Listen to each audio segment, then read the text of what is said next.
Good evening to whoever's in the room. Let me know if the chat is working perfectly.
Cheers, Ben.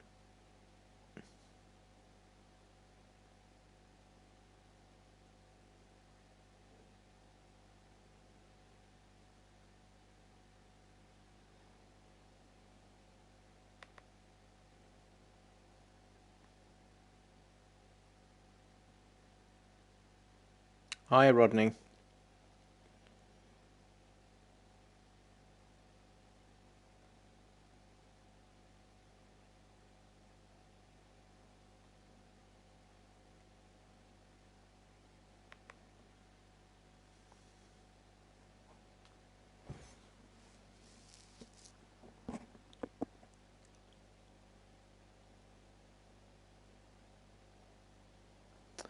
I'm okay. I'm a bit tired, to be honest. A bit knackered. Don't feel a bit under the weather as well, so...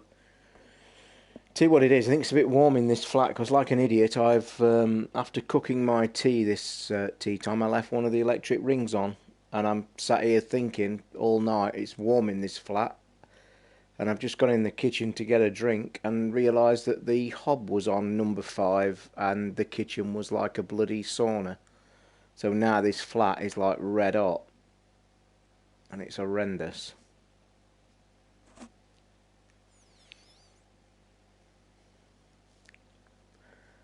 So the plan, I know it's crazy, I can't believe as soon as I walked through the kitchen door I went, holy sh, I knew what I'd done. And it's like really what, in fact I might just get up and open the window actually. The plan for this evening, the planned superb co-op that we did last night in Farpoint. I'm waiting on Luke. He said he's going to be around 9:45, but he's been feeling a little bit under the weather today, and I've told him that, you know, he doesn't have to just come on because it arranged. So at the minute it's in the air. We might have half an hour to an hour of it. Otherwise we may not. He's going to keep me posted. So we'll have to just have a chat for about half an hour, 40 minutes. And then decide what we're doing. When you're doing an Horizon Dawn video, it's funny that is actually, because I was reading a couple of tweets today, and a couple of tweets from on my feed where people said I'm really missing this game, and I was kind of feeling the same as well. I could quite easily start a new game of that, as I've been saying in the past. But I'm tempted to go and get the Mad Max out of the store still. It's still sat in the basket. So I might just grab Mad Max and stick that on a stream one night for a different game.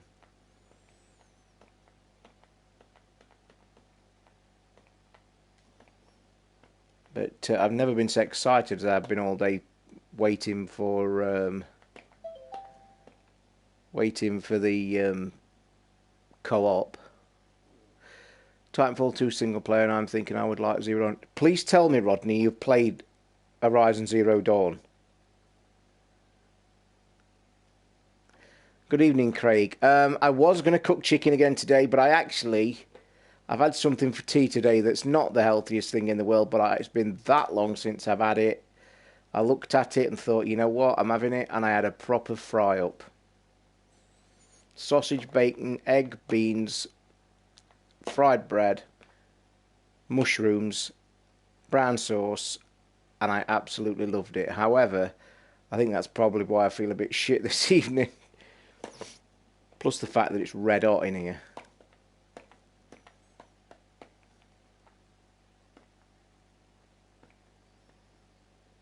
I do like black pudding, but I don't normally buy it in because it's normally wasted. If I ever fry up when I'm out, which is rarely, but I sometimes do, I always have black pudding. No, mate, never played it. Chose to, mate. Well, I'm just blown away. You think you might like Horizon Zero Dawn? Let me tell you now. Titanfall 2 I spoke about on the show and I said it was brilliant, and it was, to my surprise. Horizon Zero Dawn is the best proper video game I have ever played in my life. Ever. Period. Even beating Tomb Raider, even beating the other stuff that I've got high on my list, Horizon Zero Dawn is an absolute masterpiece from start to finish. 76 hours, platinum, phenomenal.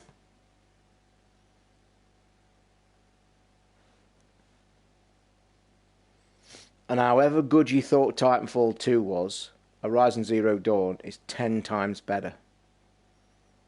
It is an absolute perfect masterpiece of a video game. Christ, haven't you played it either, Carl? Jesus Christ, people, what are you playing at? I'll tell you what I might do then this week. I might start the game again and play it for a couple of hours, just so you pair can actually get to look at what it's like.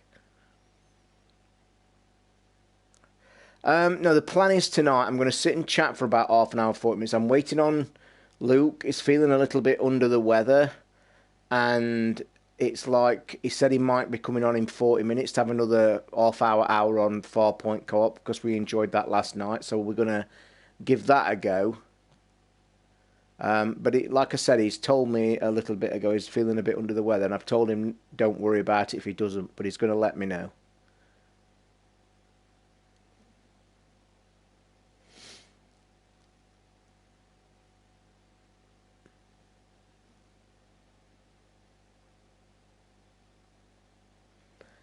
And my third record player that arrived this morning, and I was right yesterday as well, 2 different drivers, Amazon Collect driver to pick the old one up, and another driver a few hours later to drop the new one off. And I'm actually very pleased with the new one because it looks beautiful. Yeah, just saying, for want of repeating myself, and apologies for people arriving in the room when I was in. Luke, I'm waiting on a message from Luke. He's supposed to be coming on in about 40 minutes. We're going to play some Farpoint Co-op. However, he's feeling a bit under the weather, and he's going to let me know either way. So there you go. I'm just waiting on him. He said about 9:45 time-wise. So we'll see. Yeah, I love fry-ups, I do. I really do. There's some criteria with my fry-ups. It's got to have fried bread. If it's not got fried bread, I probably wouldn't even enjoy the entire meal. And it's also got to have brown sauce on it. But how does it sound? How does what sound, Carl? I might have missed your message earlier, mate.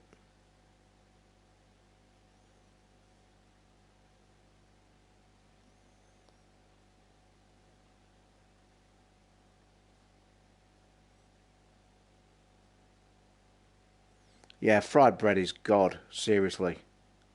And I was even doubly naughty today, because normally my criteria is I fry the sausages and bacon. Oh, the turntable's great, mate. And it sounds good as well in the headphones, because I want to do headphones, don't forget. And actually, out the 3 I've had, the speakers in this one aren't too bad either. And what's even cool, it's got a retro 1950s dial on the front, and it's actually an FM radio as well. It's beautiful to look at, red. I posted a picture on my Twitter feed if you have a look this afternoon. Picture of it, it's beautiful. Yeah, what I normally do is fry my sausage and bacon in the same pan. Then I put my fried bread in the same pan so it takes the flavour of the meat. I'll talk about Destiny 2 in a second. And then I fry an egg in a separate pan. Then I'll fry the mushrooms in a tiny bit of olive oil. And the weird way I do it as well, I get 2 slices of bread, cut them in triangles, and I make 3 slices. 3 triangles go to fried bread, and the rest, the little triangle left, I have as a separate slice of bread. And then I put brown sauce on it, and it's absolutely gorgeous. But I feel as fat as fuck, to be honest.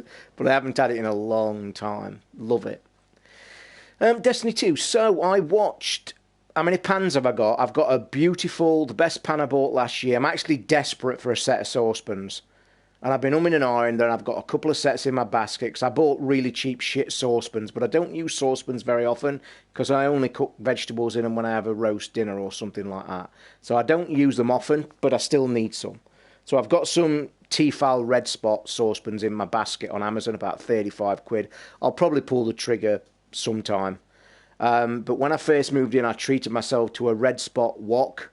It's massive. That is like the god of all pans. And then at the side of my Red Spot wok, I've got a tiny Red Spot frying pan. And that's literally the 2 pans that stay on my hob all the time. Back to Destiny. First thing this morning, as I said last night, I watched the... that pan is worth every penny. 30 quid it cost me. Broke my heart to buy it. But it's phenomenal. So anyway, Destiny 2. I watched the trailer. Wasn't impressed with the trailer. It was what it was. And I actually was lucky enough to fall onto, because I left the trailer running, I went in the kitchen and YouTube, on my TV, by the way, because it's fucking working again, with the magic of fuck knows what, because there's been no update to my telly yet. That's that update sorted. So basically,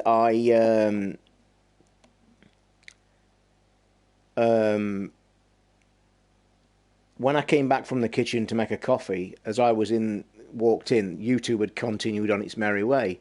But obviously, because it links, the next video that was playing was a 25-minute event from the event yesterday of these 3 people doing one of the, quests. And I sat and watched the entire lot, and I'm going to tell you something now. Yes, it's Destiny. Yes, it's everything what it is. Yes, I stand by what I said on Twitter. What was you expecting? It's Destiny, and it was.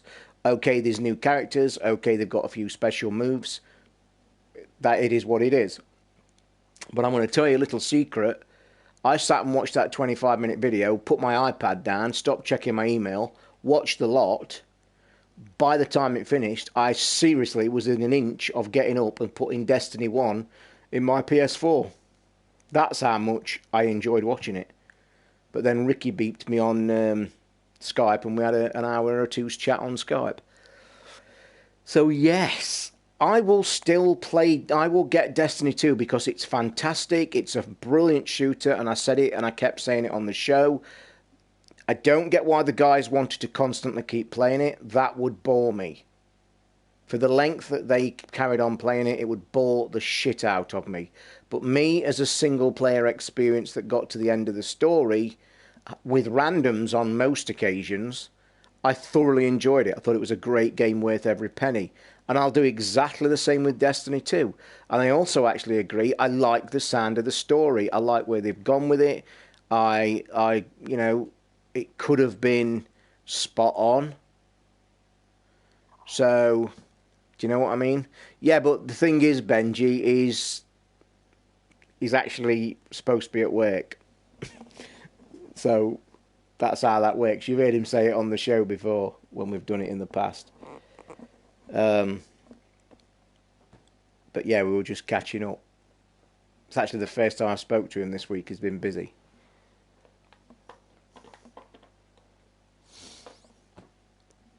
So yeah, the record I played this evening, as I said, as I tweeted it, I had an hour's with my headphones on. I actually started to nod off, actually.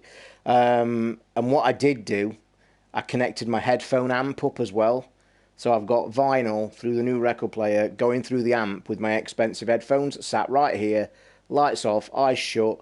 Just got a new album this morning, which was U2's Singles, a double album with a great sleeve inside, and I can remember this from back in the day.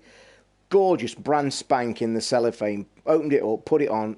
Amazing tracks in it, some classics in it. But in the sleeve was a big booklet the size of the LP, and the booklet had got all the tracks in it with photos, but it had got all the lyrics in it as well. It just reminded me back in the old days when vinyl was king. But vinyl is getting king again. I'm quite liking it. The only snag is I've actually nowhere to store the bloody things. You know I'm really struggling for room. So what I might actually do, I never thought, I've just stuck them at the side of my guides, because I've put my guides under one of my coffee tables and lined them up on the spine so it looks like a bit of a bookshelf, albeit it's on the floor. It looks tidy, it looks clean, but I've then stuck the vinyl in there and it looks a bit unsightly because it's not the same size as my guidebooks. So what I might do, I might just hop onto Amazon and look for a small record case and just stick them in there. You've got to... I'll tell you what to do. If you go, I'm trying to think. I did have a link in my Twitter. I don't know how Twitter works exactly when I send a video to somebody else. Do you guys see every tweet that I send? If it includes somebody's name in it as well, I'm not sure. But if you check on my feed, somewhere from this morning should be the link on a YouTube to that 25-minute video I've just said. I highly recommend you go and watch it. It will really you'll think, yeah, that looks good. I mean, you know me, I wasn't that excited about Destiny. Not at all. That 25-minute trailer nearly made me get the first game out. That's how good it was. That's how it just made me feel. And I stand by everything I say about Destiny. As a shit online player, that game made you feel like king of the fucking world.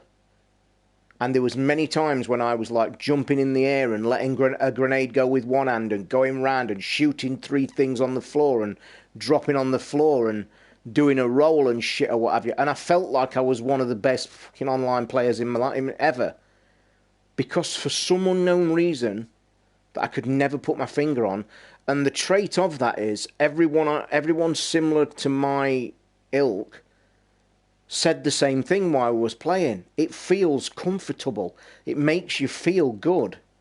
So I don't know what the magic was, whether it was a combination of great yeah, just type into YouTube Destiny 2 25-minute gameplay. That should find it you.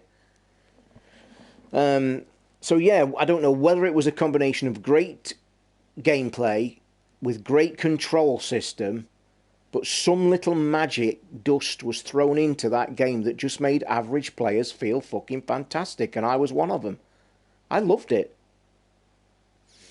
And to be honest, I think the time is right. And this is where I don't get this, and I don't know if you guys agree with me. And this is not a detriment to the other, to Hayden and Steve. They have the great fun on there, and they used to, and that it is what it is. But I'm just going to like put a scenario down, and it could be anybody, not just Hayden and Steve. It could be anybody who's been playing Destiny 1 to fucking death. Now, who do you think's going to get the most excitement or the best game feel when that one comes out in September? Is it going to be some people like me that just played the first games to the end of the story and was done with it? Or the people that then, like Stephen Hayden and many more of them, who hammered the first one? Surely they're not going to feel the same about number 2. I've got a feeling that them people that hammered the first, it's going to feel more like DLC to them. Where, such as me, who literally just played the single player, ended and stopped, to me it's a brand new game, and that's what I think it feels. The story looks fantastic, the maps look fantastic, the planets look great, the gameplay looks great, the new weapons look good, because I feel it's been time for me a long enough gap. I just think people that's hammered that, it'll feel like DLC. Where to me, I think it'll feel like a brand new game, like a new story, just like like what it is. It's Destiny 2. I'm not going to disagree with you, Nicky. There is a lot, there is a lot of kind of similar thing. But what shooter isn't, for fuck's sake? What's Call of Duty? The biggest shooter on God's green earth that millions play every day. That's the same shit over and over and over and over and over again. Yeah, that's what I really feel that. I'm not saying they won't enjoy it, because they're obviously fans of the game. But I just think it's going to feel like DLC to them. Just new maps, new things. But I'm certainly going to get it. No question am I going to get it. Am I going to pre-order it to get in the beta? Probably not.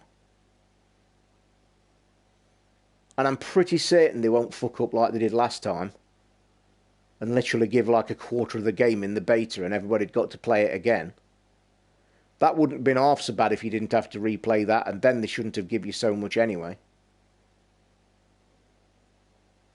So...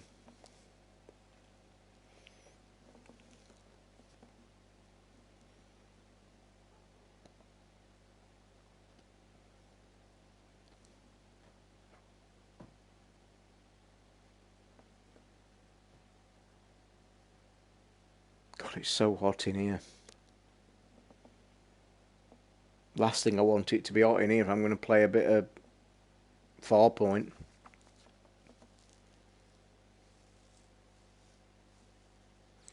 Yeah, and that's where you fall onto the ilk of Horizon Zero Dawn. Need to be able to play with others on different light levels, on difficulties like Gears, co-op. Destiny players love it even more. I will appreciate all the small tweaks. Well, they might do. They might do. But I just think it's going to feel, like I say, it's going to feel like DLC because you've constantly been playing it. Like, people that's going to jump to Destiny 2 are probably still playing Destiny 1. So how can that even feel like a new thing? It can't do. I'm not saying it's a bad thing. I'm not saying you won't enjoy it. You will.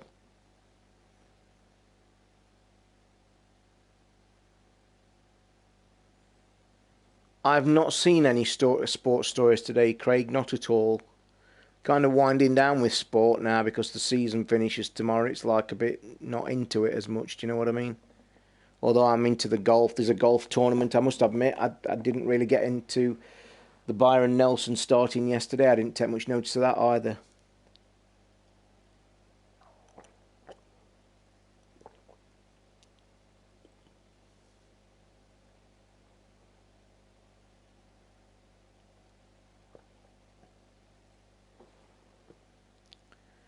You can tell they've been hanging out with WoW and Diablo designers. It's just the same mechanic, isn't it? That's all it is. And I've no problem with developers creating games that are going to be playable. And I'll say it again and again. Just because you copy somebody, it don't mean it's going to be shit. If you're copying somebody, it's because it works. So there's no problem with that. Jason Kokrak, who's leading? I only saw the leaderboard from last night. I saw DJ's still in the top 10, or was yesterday before the round today. Yep, and so you're one of them players, Craig, that I talk about, that's enjoying it, that keeps playing it. I never could understand that. It just doesn't appeal to me. I just enjoyed finishing the story because it was a great mechanic and it just played well.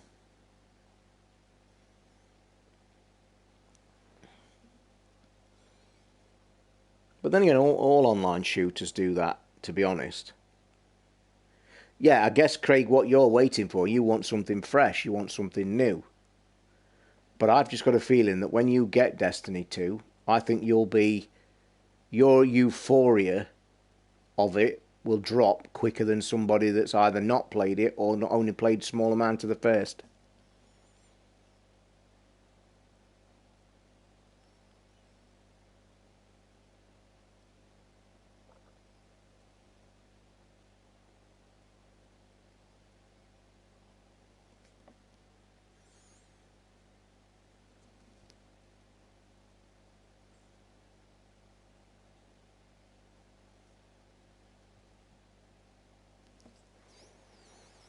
My gadget that I said's been on delay for 6 weeks.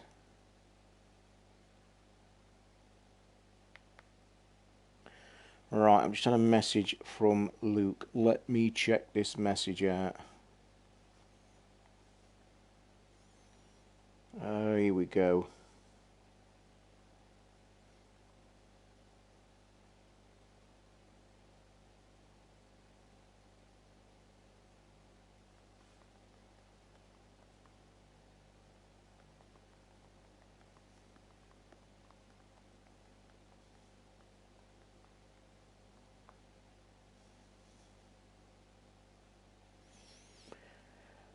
It may be not good news. I don't think he's coming on to play any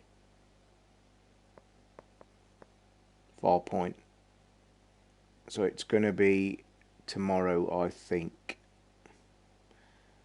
So then we've got to decide what we're going to do. Do we just sit and chat, or do I find something to play?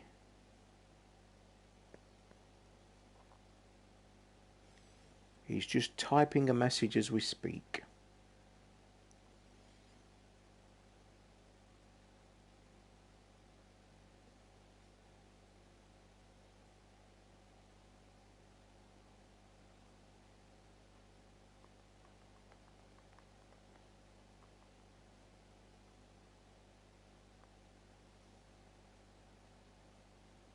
Still typing, still typing. Yeah, apparently there's clans being officially done this time as well. I saw a piece on YouTube explaining the new things that's coming, the new moves, the new weapons, and then the clans are being added. That kind of shit don't bother me at all. Okay,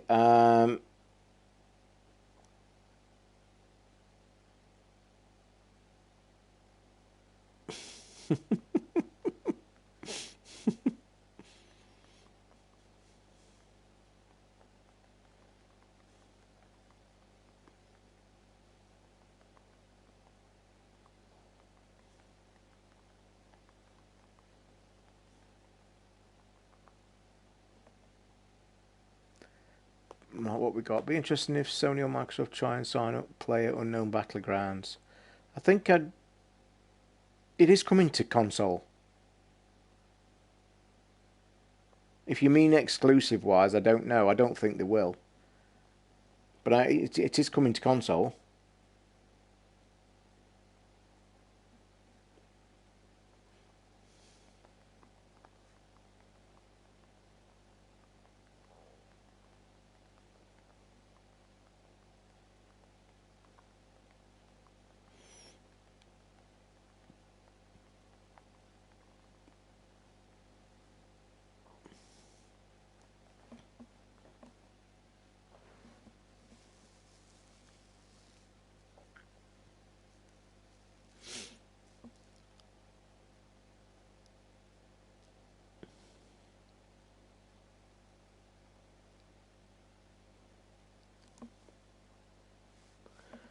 We might not be doing Farpoint, I don't think. I don't think Luke's coming.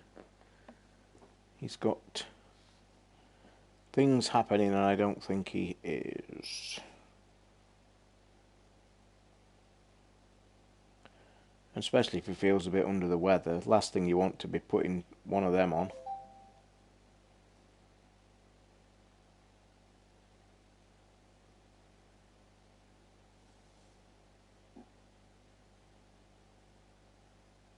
Right, okay.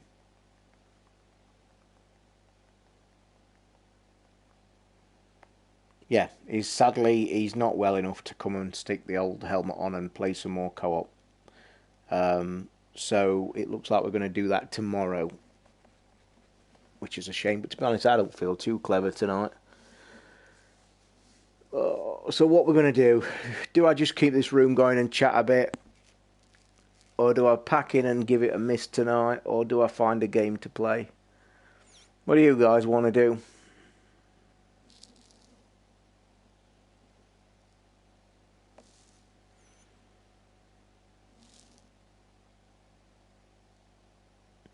What do you guys want to do?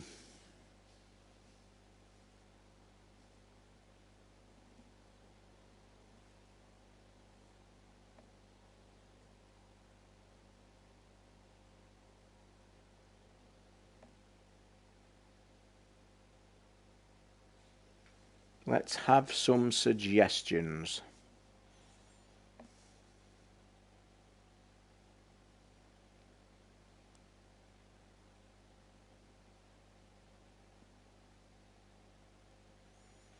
That's one for chat.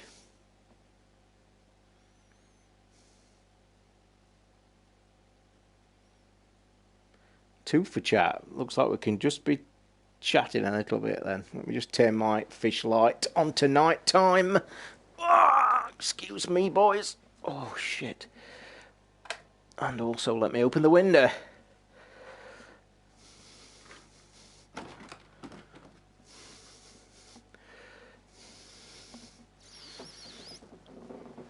Oh.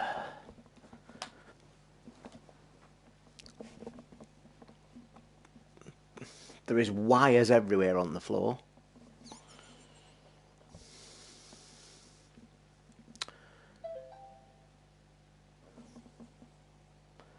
Also, want to thank the donation last night as well. I've named the fish. I have officially named the fish after plenty of people have said, "Are you naming the bloody fish?" So I have officially named the fish Cranky. Not that I will ever call it Cranky, but it is what it is. It's a fish.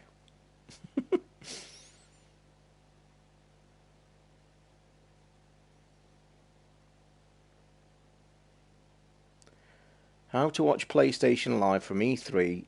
Get ready for 15 plus hours of live content broadcasted on liveplaystation.com June the 12th, 2017 at 5 p.m. PDT, whatever PDT stands for. Pacific Delta Time, is it?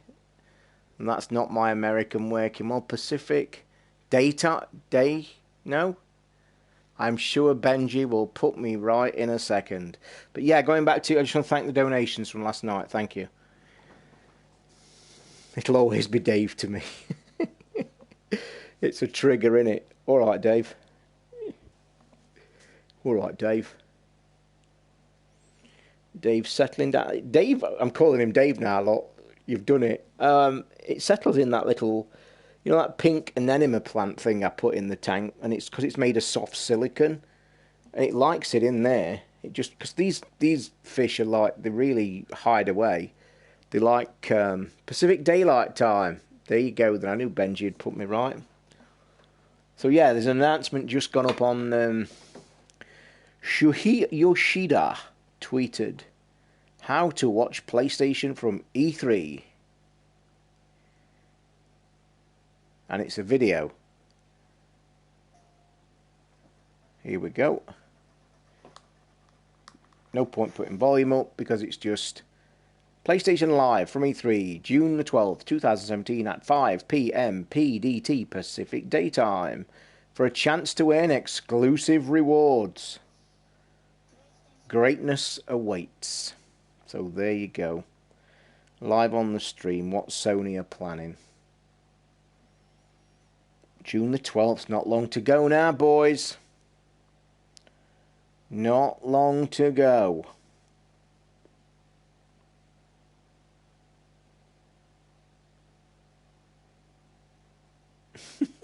I'm sorry, I'm looking at a tweet, it's just made me chuckle.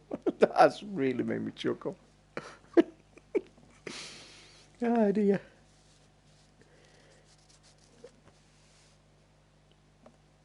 Not announced yet for console, I play it on PC. I'm sure it's been announced for console, Craig. I'm trying to think where I read it.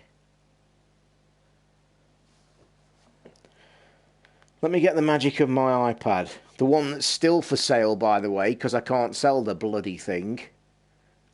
And if I can't sell that, I can't get my Elgato, so it's a catch-22.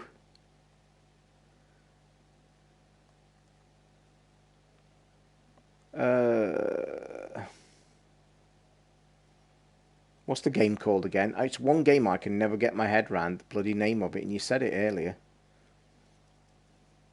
And every podcast in the world's talking about it as well. And I have literally jumped into that game once just to test it. But I think I would actually play it on console.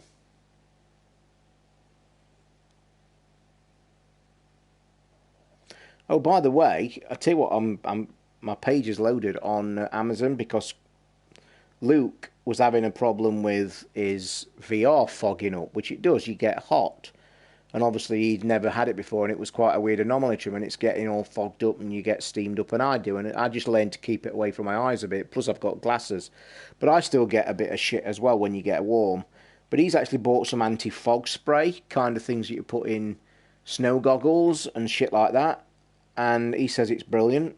So I'm actually looking for a bit of... the browser's locked up.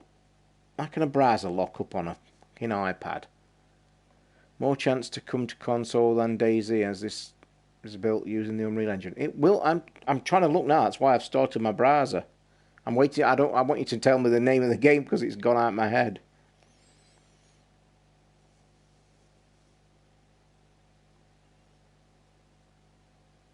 I think this iPad's about to die because there's 2% on it. And it's just not working. It's died.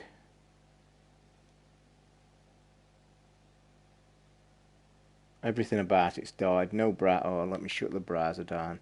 You player unknown battlegrounds. That's the very thing.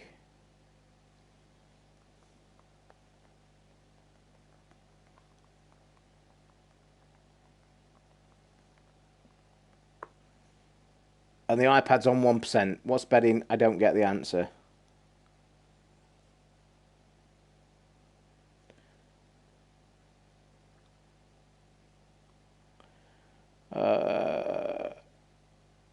Oh my god, it's gone black just as it was loading the page, but I just managed to see Player Unknown Battlegrounds will come to console.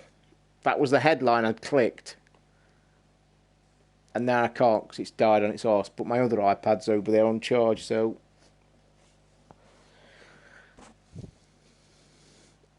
Yeah, this iPad, I've got it up for sale for 120 quid on private things around my area, and it won't sell. And it's an iPad 2 mini. It's surely got to be worth 120 quid of anybody's money. He says, until he drops it.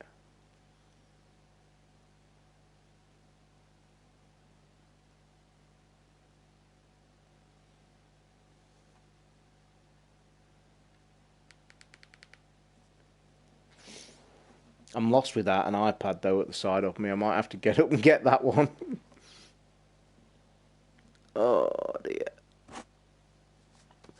Well, opening that window was about as useful as a chocolate fireguard at the minute. Pretty low turnout for the room again. It's a Friday night, though. I bet everybody's on the jolly, aren't they? On a Friday, on the old jolly. Going back to the gadget I was talking about, I've been waiting. It's been on a 6-week delay. When you order it, and I don't want to say what it is until I get it and do an unboxing. No, the eating's been off for months. I told the story, you might have missed it, Craig.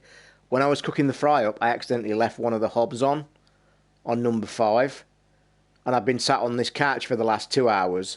So when I've just got up to clear up a bit before I was starting the stream, so I went into the kitchen, and when I opened the door, it's like, holy fuck, it was like a sauna, because I'd left the hob on number 5. Saturday morning, Aj. I'm guessing you're not in England. So yeah, the thing that I've ordered, I've just had on the yeah, it's electric, but fucking hell, the heat was, honestly, I opened the door and it was like, you know that feeling when you step off a plane and you've gone to a hot country? It was just like that, but it's made this flat red hot now. Actually, if I could open that door, I could have a bit of blow through because I've got that window opening there. So this thing that's coming, 6-week delay when I ordered it, paid for it, brilliant bit of tech, crazy bit of tech, fucking out of this world. So I'm waiting now, and it's a month today. I ordered it on April the 19th, and the 6th, so I've contacted them today. And I've said to them, I says, can you give me an update on why my item's not come? Or been set out? I know you said 6 weeks, but we're on a month. So I get a reply within 10 minutes, which was surprising. And it says, I haven't got a front door, man. Don't forget, I'm in an upstairs flat. And I'd never open that door down there anyway, because this estate's like fucking middle of crazy town. That door's always locked, always is. So basically, They replied to me and they said, "Dear Mr. T, thanks for contacting us about your item. However, the one that you've ordered in your size is out of stock and we are waiting in stock." And I thought, you fucker. Would you like us to send you a different coloured one? We have a couple in your size. And for the inconvenience, we will give you £10 back. So I wrote back to them and I says, okay, which have you got? So they then wrote back and told me again. So it looks like I'm picking a different colour, which is a bit disappointing because it's completely opposite of what I wanted. However, I want the tech, I want the snazzy bit of shit that it does. So it looks like they're going to post it tomorrow and they're based in the UK. So I could have it early next week, which I'm super excited about. What I should have asked them, though, to be fair, thinking about it now, and I've completely fucking forgot, I should have asked them and said, well, how long is my original order one going to be before it's in stock? And if they'd have said about a week, I might have waited. In fact, I might actually say that tomorrow. I might write to them tomorrow.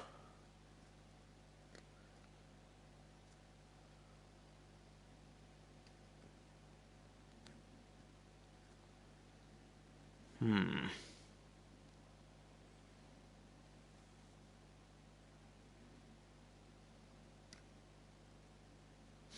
you like the t-shirt, by the way? I don't know how good you can see it on there. It says Mike, Lucas, Dustin, 11, but then upside down is Will. How cool and how clever is that? Stranger Things. And I just love that t-shirt. It's dead rare. It was only on offer for about, I think, 2 hours. And I got it. And there's not many people got one. And I love it. And I was going to wear my Smile More t-shirt tonight. But it's in the wash. And I can't be fucking bothered to do the washing today. Which I was going to. Finally got round to playing Last of Us about 2/3 of the way through. Tell Ricky, ha ha. Mate, just tweet him and say, another one. I'll be honest. I paid for it Last of Us last month when it was on offer for like 11 quid, and I've downloaded it. It's on my system, never started it, and I just wanted to start it just to see it in 4K because I'd heard good things about it, and I honestly don't think I would play it all the way through again if I started it again, because for me that is like just a genius one playthrough, phenomenal story. Again, one of them games that the story makes the game. You enjoy it for the first experience, and it's just fucking fantastic. I could sit and play with this spinner all day. This is the best spinner I have, and that was off Indiegogo for a tenner. And I'll tell you what, I timed it the other day for spinning. Every one of my other spinners, and I've got about 9 or 10. Mostly best one's about 3 minutes. This went the other day, giving it a spin like that, and then starting the stopwatch and holding it 6 minutes. 6 fucking minutes that spins. From that to a dead stop is just 6 minutes. That is massive. Did I go for Mad Max? It's in my basket, as is the crazy shooting game for the Farpoint gun. I also tweeted PSVR Frank today, and he replied to me. I'm trying to get them decals that I spoke of. He was offering a giveaway as a competition prize for a decal for his gun. For this bad boy. And I went looking for him on site, but they haven't got him. And I messaged him and said, where are the decals? And he said, and the people that making him, Flaming Toast and him, both tweeted me and saying it's come out. You should do a video on spinner times, Toz. To be honest, this is it. This is the best one. And you can still buy this as well on Indiegogo, but they're about 20 quid on Indiegogo. I told you the story last night. I've bloody done something that I shouldn't have done. I've actually bought a spinner off Roman Atwood's store in America. You know I've vowed never to buy anything off them for the bloody money they charge. But I just love the spinner that they designed. It's in one of his vlogs yesterday. And they numbered and signed. The signing doesn't bother me. I'm not that much of a fucking sado. But it just looked a nice designed spinner. What's your next door neighbours like? I'm upstairs flat. The neighbours either side never see, because it's just the design of the houses. The guy downstairs is really nice. He's a really decent bloke. And what's really cool for me, because I'm obviously playing video games and play movies, and I've got a subwoofer on the floor. He actually works from about 12:30 lunchtime till about 12:30 night time. So it's like ideal. And I'm just a nice guy anyway, you see. So if I'm going to watch a movie, or put a movie on the Blu-ray player, I'll always make sure that it's in between the times that he's not in, because I wouldn't want it if I lived downstairs. But the estate, it's a bit of a scrubby hole. Although I don't mean it the houses themselves. I think that the estate's really nicely run, because we pay an actually surcharge for them to come and mow all the grass around the estate. There's not much grass space. There's not much garden space around here. It's pretty crammed. So tidy-wise, it's a really nice estate. It's just like the people on it are a bit meh.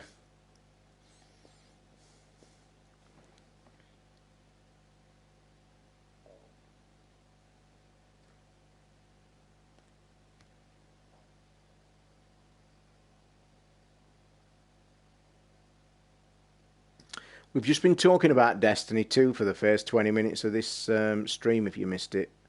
We're actually quite all positive about it, even including me. Do you like gardening, mate? If I'm being honest, I've never been a gardener all my life. My dad was. My dad loved his garden. Used to spend hours in it, made a vegetable garden, and then later on in life he went to flowers and stuff. Really, he enjoyed it. I must admit, with my first wife, I made a fantastic lawn.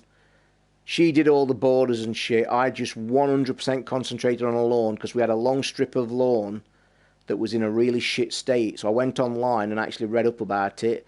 And I used to actually have people knock at the door, delivery drivers, ask me, please tell me how you get your lawn. I turned it into what looked like an absolute Wembley. I'd got stripes on it. It was fucking like perfect length, gorgeous colour. And it's just that I treated it correctly and put the right stuff on it. And I turned it from an absolute shithole into a gorgeous looking weed. And I used to mow it once a week. I had a mower with a roller on the back, and I used to go up and down, and it had about 6 stripes. And the day you mowed it, the day after, it looked fucking fantastic. Now, second marriage, she was into gardening. I used to enjoy going in the garden with her and just doing the odd stuff. But we had a really bad back garden. You could have done. You're joking? Has Rolf Harris got out already? Jesus Christ.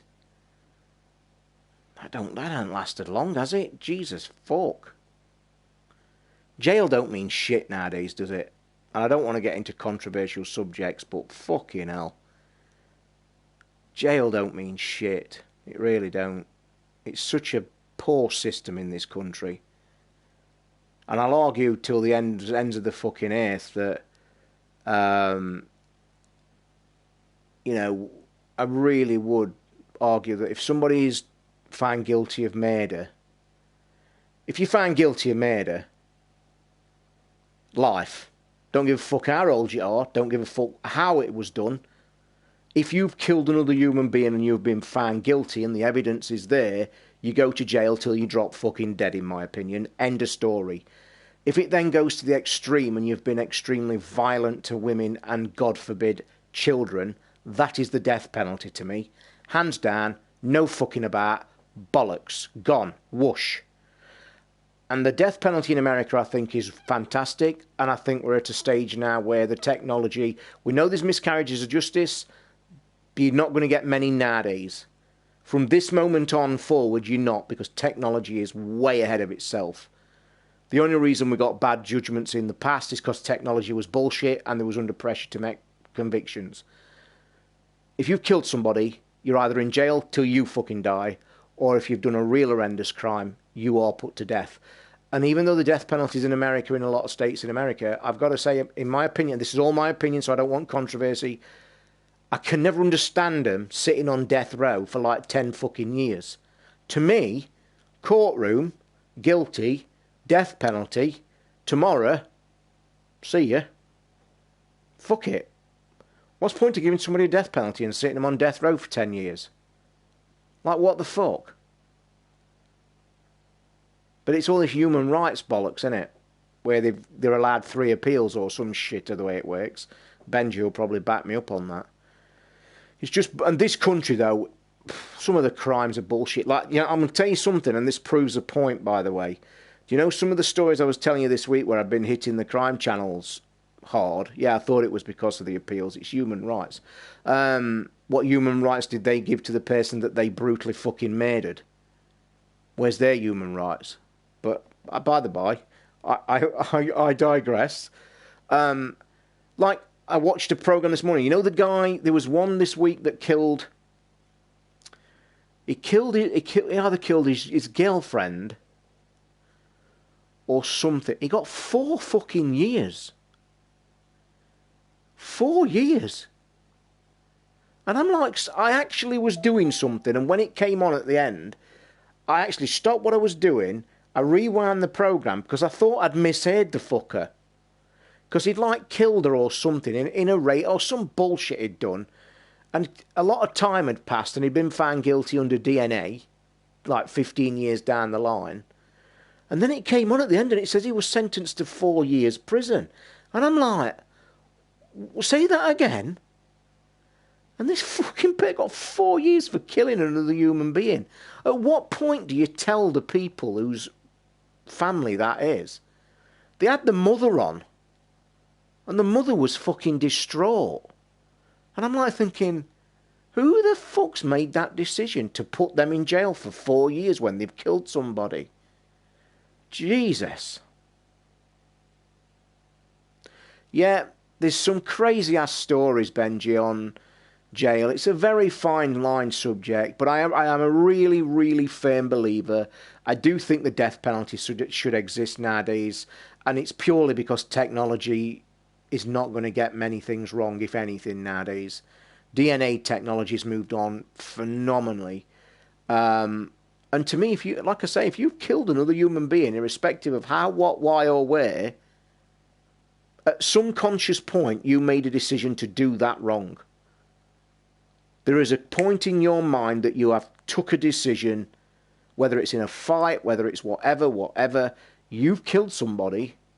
Sorry. No, you're gone.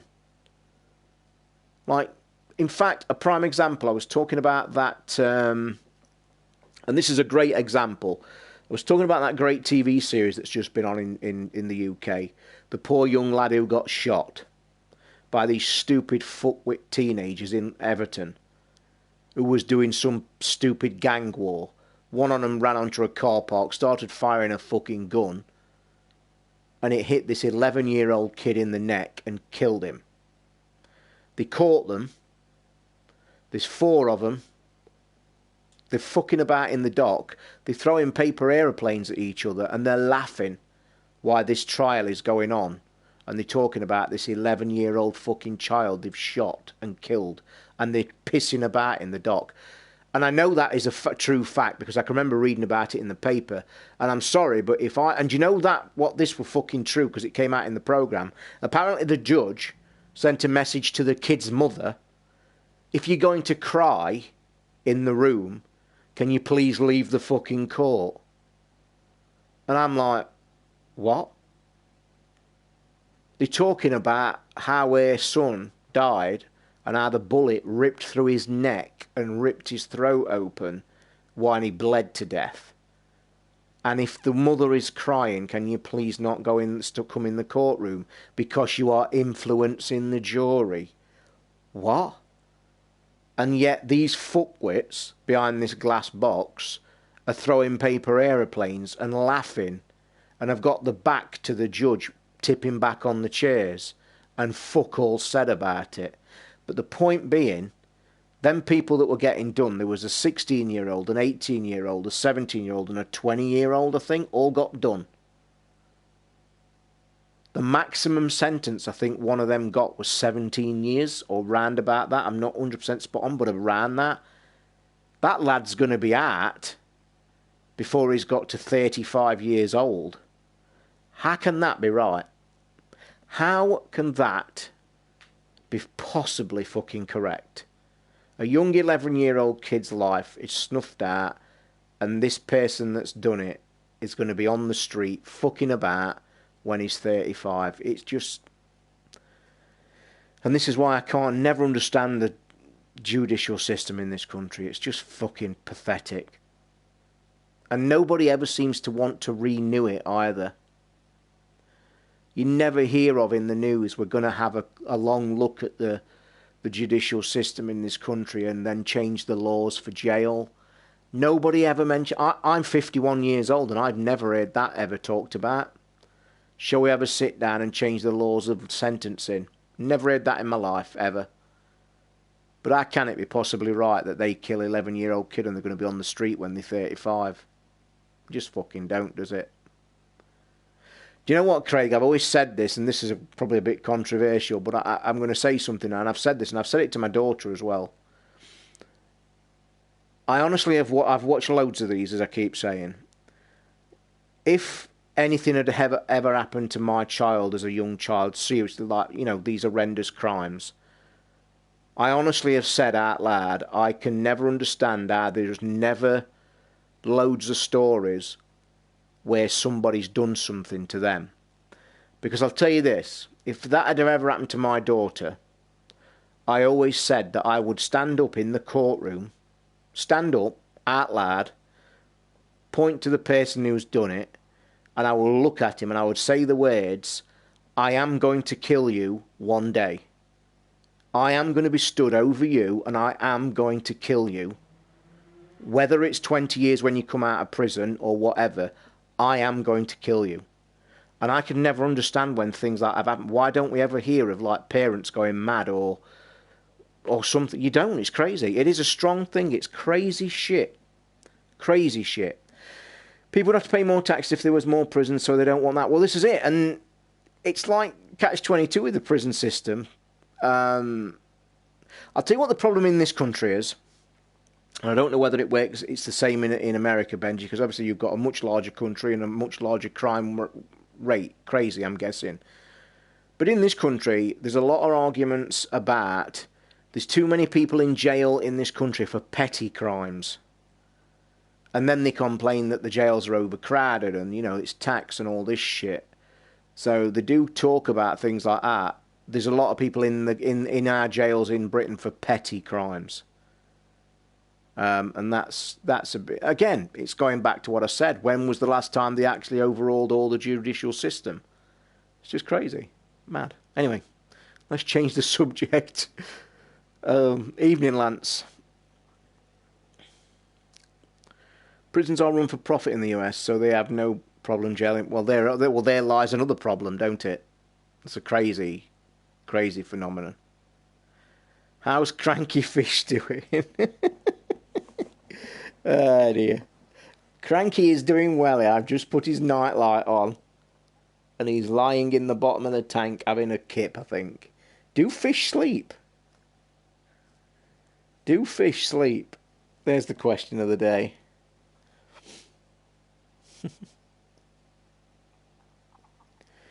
So then, guys, what games are you lot playing? Type me in the room, what game are you lot deep into at the minute? What are you going back to every day? By the way, guys, apparently a lot of people messaged me this morning to say that Sony had stuck a big digital sale on the store today, a flash sale. A lot of games going for about £3 or £4 apparently. So if you are looking for a game, apparently. Gypsy, you're playing Lego City. Why the fuck couldn't I find them Lego bricks to build that ship on my version when I started it on the stream? That drove me mad, that did. Fallout 4. Forza Horizon 3 and also A Link to the Past I've never finished. Link to the Past is phenomenal. R-Type on the PS1. Seriously, Craig? Holy shit, what a diverse lot of games.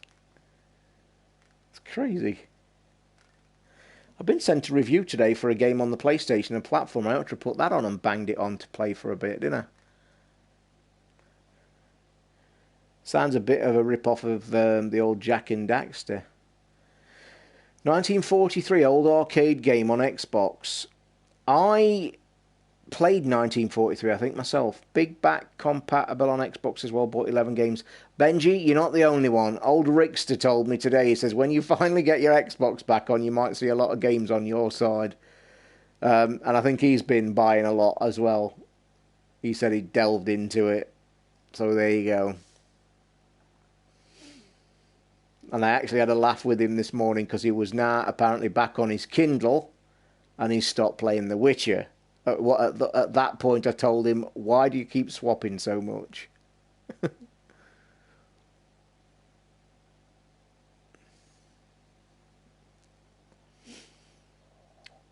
My keyboard's on its way finally, I think, for Christ's sake. I've been saying that for fucking weeks as well. It's about time they got the fingers out.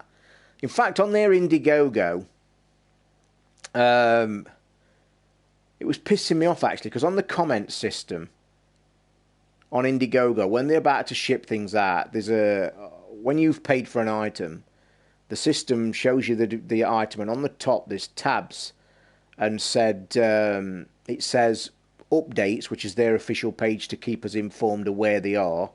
There's a comments page where people like us can ask. And I can't remember what the other one is, but by the by. But the comments page, I went on yesterday just to keep a check out, just to see if we're getting shipping notice for this keyboard. And I'm not joking, I've never seen so many fucking idiots on a chat room. And I don't mean it's like the normal chat room, far from it. It's not like a crazy-ass chat room where people are like, shit, are always wanting to murder you or call you all names under the sun. So this chat is genuine people asking genuine questions, and the people that are doing the Indiegogo are actually answering them. But I looked at the chat today. Jesus, fuck me. Everybody, and I just sat there. Me, Mr. Opinionated, couldn't sit there without having a comment. I'm just like that. I see something on the comments page and it winds me up that much. I can't just sit there and switch off. I had to write a comment, but I stand by my comment, because the people that are doing the Indiegogo actually replied to my comment and thanked me. And I'll tell you what they was doing. Bearing in mind, this Indiegogo has had currently close to 9,000 orders. So this company who's making this keyboard and now have just had all the manufacturing done. They're now trying to collate all the orders and ship them. Okay, so you can imagine how busy they are. You've got fuckwits in the comments. And normally it's a really decent place with some real genuine questions. Can we change the keys? What colour keyboards are going to be available? Can we, genuine questions. Logged on yesterday to find out whether mine's been shipped. And I'm looking and it's going, comment, and it's the same fucking comment for about 3 pages. And I shit you not, it's not the same person. It's all different people. And they're all saying the same. And this is what they were saying in the comments. My order number, whatever, please can you tell me if you've received my information and are shipping my item? Next comment. This is my order number, da-di-da-di-da. Can you check mine is shipping? Next comment. Here's my order number. Please can you tell me if mine's shipping? It went on and on. And I'm thinking, are you all fucking stupid? Like, they've told us they're ready. They're going through the stuff to get the orders. They've given us an item to fill in, a form to complete as address and shit. But on this thing, it's twats asking, is mine shipping? Is mine shipping? Is mine shipping? Haven't they got a brain? And I just had to comment. And I just went on in my usual manner. And I said, guys, why are you all coming on here and asking about your specific order? They've told you in the updates things are ready. It's going to be done in the next week. So how much do you think is going to slow them down if all you lot are doing is asking them how your individual order is? Every comment. And like I say, they commented after and said, thank you for your understanding and your patience. So, people, drives me mad. Haven't been on Indiegogo to buy anything lately. I normally like to support one item on there every month. I've looked at a couple of weird shit. Seen a nice couple of kitchen knives on Indiegogo, believe it or not. One really cool kitchen knife that I like, but I ain't paying 60 quid for a kitchen knife. No matter if it chopped its fucking... If it came in my kitchen and chopped everything for me, I wouldn't pay 60 quid for a knife. I could show you my unboxing knife that I've got here, but I didn't, 'cause it's a bit dodgy. I've got a special unboxing knife down here, and I actually try and keep it off the streams because it's a bit crazy. You might think it's a bit overkill. But I used to collect knives back in the day. Used to have a nice display cabinet with knives in. Just had a thing about collecting knives. And the one I've got for my unboxing is crazy. And no, I'm not showing it here on the stream because it might be a bit iffy. But then again, I know that a lot of the big unboxers... What's the best Indiegogo item I've bought? I've bought 6 items so far. This is high up there, basically for value for money, this spinner. It's one of the best spinners I've got, as I've said. I think the best item is this keyboard that's on its way. Can't wait to show you guys the keyboard. I really can't. It's just fucking beautiful. And if you want to look at it now, the pictures yourself, go onto Indiegogo.com and type in the search bar, low free keyboard. L-O-F-R-E-E keyboard. Have a look at them beauties. It's fucking gorgeous, and it saves my papers for everything, because for the first time, it's a beautiful size, it's mechanical, it's round typewriter keys, the colours are beautiful, all the keys are changeable, it lights up, but the key things, it's Bluetooth. But not only is it Bluetooth, it connects to every device you've got, your phone, your iPad, your TV. It's got MacBook keys by default. One switch switches it to Windows keys, one switches it to MacBook keys. There's also 3 buttons that are hotkeys for each device. So I could have it set up for my MacBook, press a key then to the PC, laptop, and then press a key for my iPad if I want. It's beautiful. But go and check it out. They're still for sale now. They're not cheap, I'm not going to lie. I'm not going to fucking lie to you. I think I paid about $98 for it. But it's just beautiful. Can't wait for it. Especially the mechanical clicky, clicky, clacky. Lance, is there a big difference between PS4 and PS4 Pro? There's slight differences. I wouldn't say it's... Simple thing, and I've said this a million times. If you are a PS4 owner and you want to get a PS4 Pro, there's one reason, and one reason only. If you've got a 4K TV. Wouldn't see the point of upgrading to PS4 Pro if you've not got a 4K TV. Now, if you've got a 4K TV, no-brainer. It's amazing. It's really good. However, now, with much rumoured PS5s, if you are not a member of the PS4 Pro brigade, hang 5. Do not spend money on a Pro. Definitely. Wait for your PS5 in 2018. Which my prediction was correct, but I won't say that. As for other things on Indiegogo, spinner, I bought this fantastic sounding cup called a One Cup that is supposed to make your water, make the brain think it's drinking either orange or apple or Coke. Me, like a twat, picked Coca-Cola and they asked to put fizzy water in. I don't like fizzy fucking water. I think it's vile. So it kind of defeated the act for me. So that really was a backfire. I wish I'd have chose orange and see how much that would have gone. Yes, got a 4K to not got a PS4. If you're wanting to buy a PS4, you go for a Pro if you've got a 4K telly. No brainer. But don't forget, if you are hanging 5, the PS5's not going to be till late 2018, definitely. Can't see much difference in resolution, but HDR is worth it. You can see a difference, Nicky, depending on what game you've got and depending on what patch they've got. There's a massive difference between standard Horizon Dawn and 4K Horizon Dawn. There's also a difference in Uncharted 4 as well. It depends what developer, the way they've done the quality patch. I've seen, if you're in this country, Lance, I have seen a deal this morning, funnily enough, from Shop 2. And it's either, got to get my brain in it, it's the Pro, the 1TB edition Pro, I think there's a couple of games with it, decent as well, and I think it was about 303 quid, I think, somewhere around there. It might have been so 303 or 313 or something around there. It was a really good deal. There was 2 or 3 games chucked in as well. Yeah, Shop 2. Check Shop 2. They had an offer on this morning for a bundle on the Pro.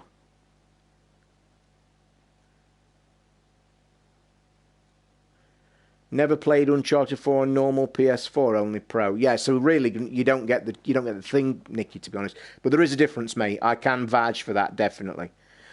Not pro. So are you thinking PS5 218 Scorpio Pro 219 PS5 Pro? Mark, you probably saying that in jest, mate, but you are bang on the fucking nail. Although I will say this, I do believe the Scorpio specs and the PS5 specs will hold up for longer than this generation has. And I think at some point, as I discussed the other night, it's all... Both companies have got to be careful, because people like me and people like you guys, as fanatical about games as we are, there is going to come a point where we are going to say, well, fucking hold on a minute. You know, you're taking the piss now. And you see... People equate this problem, or have kind of compared this problem, to the mobile phone business, saying the mobile phone business is now an ethos that we all live with. It's just one of them situations that we are prepared to pay a lot of money, albeit a contract, or if you go buy your phone, it's still expensive. But we've kind of fell into the ethos now where mobile phones are okay. People are kind of saying now, well, surely this is the way the console market's going. There's a difference between the console market and the phone. And I'm hoping that the big guys that own these companies aren't actually thinking, well, look, we can do it with mobile phones, we could do it with consoles. There's one big important thing that they're missing. There's 2 fucking consoles. And nobody in the right mind owns 2 major phones. Wouldn't happen. Wouldn't do it. Cost being a major point. The point on consoles, it's alright saying that you're going to fucking do this, but there's 2 of them. So they've got to be careful with this shit. I really do believe it. Do you think PS5 will have a UHD DVD player? Yes, I do. Don't forget Sony actually manufactured them and invented them. So, put it this way, if they don't this time, they're fucking mental.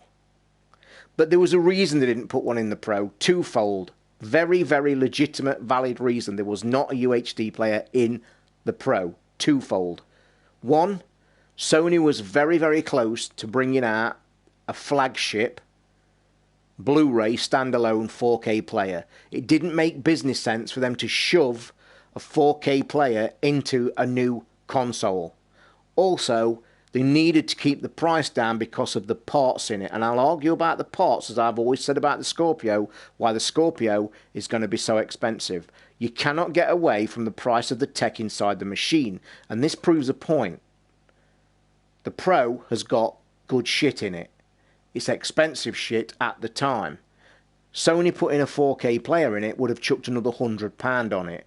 And I know for a fact, me included, would not have took the step to the Pro so short a distance from the standard if there was an extra £100 on it. No way. So twofold, the reason they didn't have a player in this thing, they'd got a major one coming out within, I think, 3 months, a top range 4K Blu-ray player.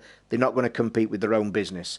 And 2, it would have put £100 on the console. It was £350 as it fucking was. There's no, and this is why I go back to the Scorpio is going to be £450 to £500 easily. Xbox 360 did. Oh, I missed that one, Benji. I do apologise. Mark Prudo, yeah, I could have just one console. I'd rather both, even if slightly older models. Don't forget, Mark, and I say this to a lot of people that listen to this show that do this as well. The thing is, as regarding that, you don't have to have them brand new. If you like one console, you're going to buy one of the new consoles. Most people do. But nowadays, there are so cheap second-hand models. You can pick a second-hand Xbox One up now for 130, 40 quid. You can pick a second-hand PS4 up for, again, the same amount, 130, 140 quid. That's not a lot of money saving up-wise. It's 2 or 3 games that you buy for the consoles you've got. And you're opening yourself up to both consoles, which is a great place to be. Makes business sense when Sony does stuff, not Xbox most of the time. Yep. Craig, on stream, Toz, picture of the Rive game. Yeah, what about it? You only can broadcast, Craig. I only can broadcast when I'm inside a game. And the plan tonight was some more co-op of Farpoint, but sadly Luke's not feeling too well. We're going to move that till tomorrow night. So we're just having an impromptu, podcasty, chatty kind of shit. Apologise. The Scorpio will match or beat the Pro price. The Scorpio will be £500 or more. And there's no way round it, mate. Not a chance. The actual hardware inside that machine cannot cost any less. Unless Microsoft are totally willing to take a hit of £100 per console, it will not be under 450 quid. No chance on the fucking planet. The RAM inside it, the processors inside it, the fucking cooling inside it, is no way they are going to be able to bring that console out at this price. And I go back to what I've just said. The Pro was 350 quid. If they'd have stuck a drive in, it would have been 450 quid. Don't forget the Scorpio, you're forgetting, has got a Blu-ray player in it. So you're missing that one. So let's start that from that fucking point. Your Scorpio is going to make... Yeah, but they can't... The thing is, mate, with this one, they can't afford to take a loss this time because they're playing catch-up. And that is a little thing that has got them, I think, by the bollocks. And I also go back to the point, this is why Phil Spencer on many interviews has tried to fucking say, and he has actually used the words, this is for the hardcore gamer. He's trying to lay the path down when they announce the price. Telling you. They are, mate. Microsoft have got cash rich, but you're missing a point. Microsoft have never been a big supporter of the gaming section. Never. Microsoft as a company has never been a massive supporter of their gaming section, ever. But they cannot sell that machine unless they're going to take a hell of a loss, and I can't see them doing that because they're playing catch-up. And don't forget, this is why me, personally, if I was Mr. Sony, I would do a drop the mic at E3 at the end. That thing I said the other night. Do your show. Show us what you've got for this generation's machine you've got. The last scene, dark screen, opens up. Fucking picture of a shadowy console. PS5 2018. Boom, drop the mic, off you pop. That would start to steal some thunder. Microsoft and not Xbox makes more money to have Minecraft on everything. Yeah, I agree. Well, they bought Minecraft, haven't they? And that's never really like what they've done with it. If it's below 450, it will not be below 450. It can't be. The actual stuff inside it. Hey guys, Toz, you played Eagle Eye on Place, back to try it. I'll be very careful with Eagle Eye, Matt. It's a very sicky, flyy kind of feeling game. If there's a demo, I'd jump on the demo, but I don't think there is.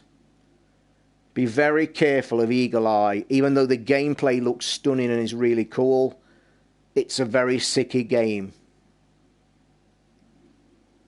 So just kind of be careful before you chuck your money at it. Yeah, but again, just to reiterate, the actual parts inside that machine are just going to be...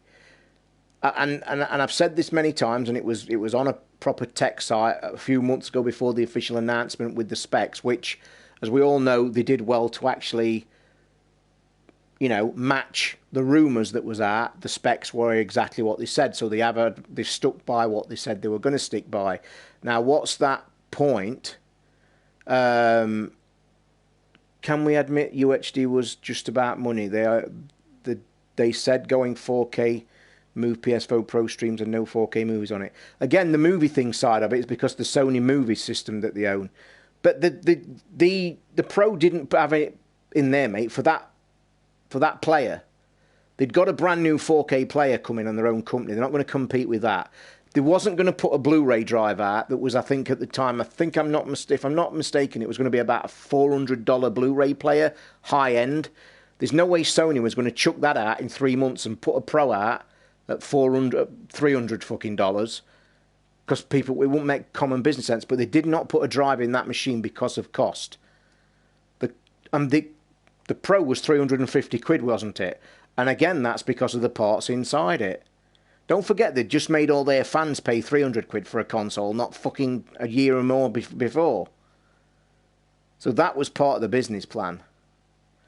And the movie, I will say the movie side, Nicky, I've got to agree. It's surprising that Sony haven't kind of pushed a movie deal in 4K on the system, even if it's movies just from Sony Studios. Because again, it's integrated into the system. It's a very weird thing. They just seem to be reluctant to push 4K movies on the Pro. But then again, let's look at that from another point. It's a gaming console. Let's not beat about the bush and fuck about. It's a gaming console. And as we know, Sony's tagline, it's all about the games. Simple as. So for all we know, Sony could be just sitting down and saying, look, we ain't fucking bothered about movies, we ain't bothered about media, because it's a fucking games console. Not saying that they're wrong. They made S3 $600 and got killed by Xbox.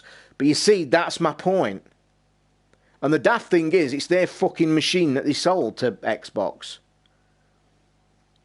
But also, we do know, and I'm not having a bash at this as well, people did realise that that wasn't a high-end 4K player on the machine. It was good that it had one, and it was great for Microsoft. But I think I've touched on something like pretty interesting. Sony is about the games. And it wouldn't surprise me if that was part of their big office chat of what their plans were. You know, they could have stuck to their guns because the Japanese are a very strict kind of regime people. And they said, look, the tagline, it's about the games. The last shows that they did was all about the games. So for all we know, they probably don't give a fuck about the movies. Or the media. Not at all.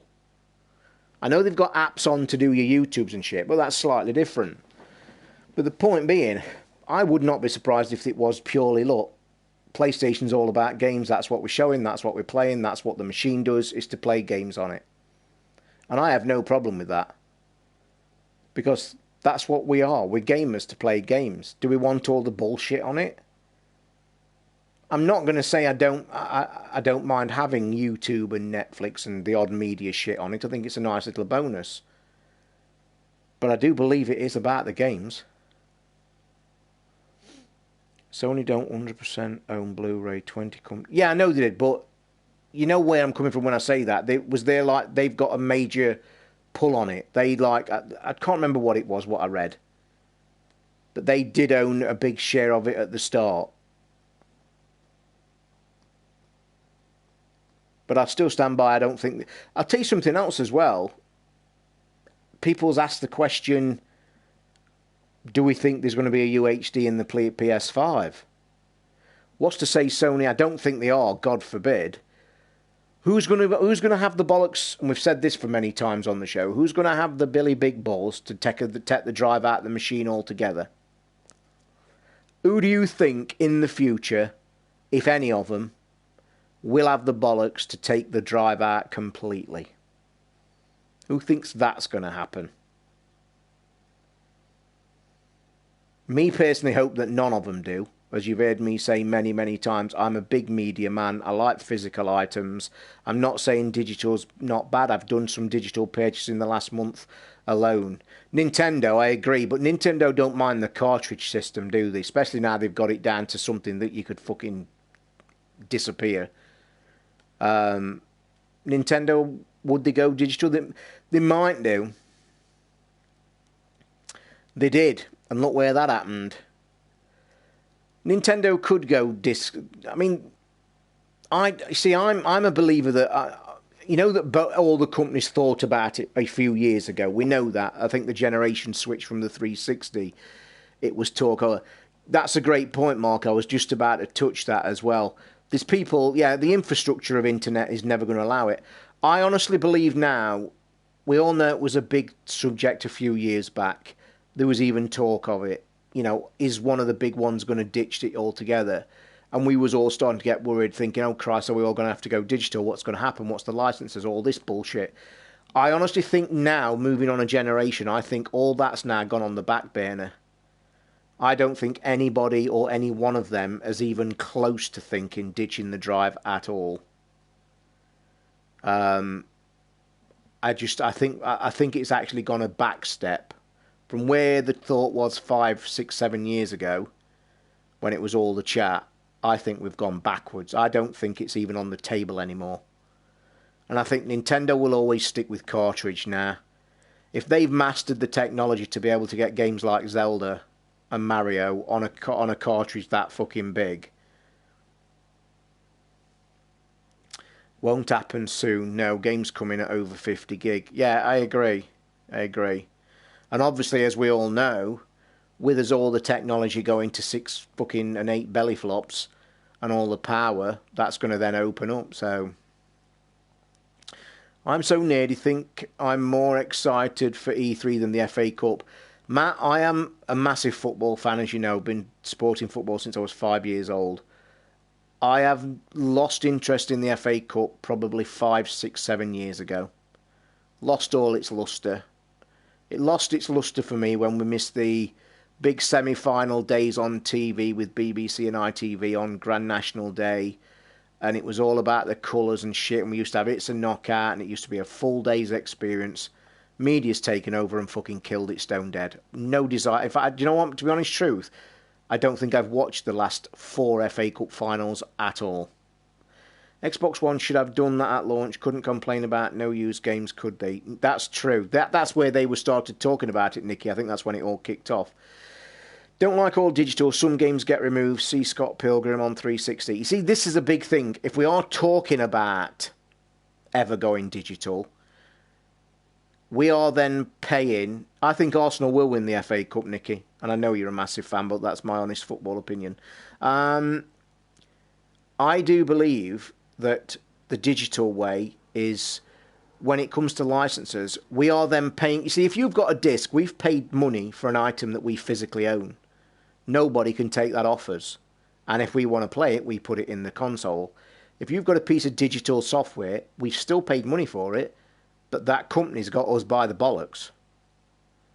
If they decide to pull servers or whatever, because the vast majority of games now require online connection anyway, whether it's for play or whatever, if they decided to fuck it off, you've just lost your money. And there are small happenings where that's happened already. So, yeah, I think discs here to stay for a long time. I will say this, and I also say this a lot on the show. You know I do, and you either agree with me or you don't. I honestly believe that if digital needs to move to a market where it's got to be the same price as disc-based games, but we know that will never fucking. Somebody said last night, reality, that somebody came on this stream last night and said there was installing Gears 4 on the PC. It was 128 gig. Another person said they saw that and uninstalled it. And another person last night's stream was actually installing it as we speak. And it was 128 gigs worth of stuff. Which was fucking ridiculous. Saying I'm more excited for E3 than Cup Final. Yeah, I think a lot of people are. I think E3 is going to be fantastic this year. It really is. Not too long to wait. What date is it? 19th today, isn't it? So we've got, what, 2 weeks? We've got about 4 weeks. 3.5, 4 weeks. So yeah. It's looking cool. It's a bit weird it's going to be. I think I heard, and on Art, did you think PS4 was also going to do the no-use games thing? Greg Miller and Corin said that when it was rumoured. I never did, Nicky, because it's something I weren't that bothered about. I think it got touched on very slightly. And I think that's a move that will never ever happen now as well. Because I don't think the public would allow it.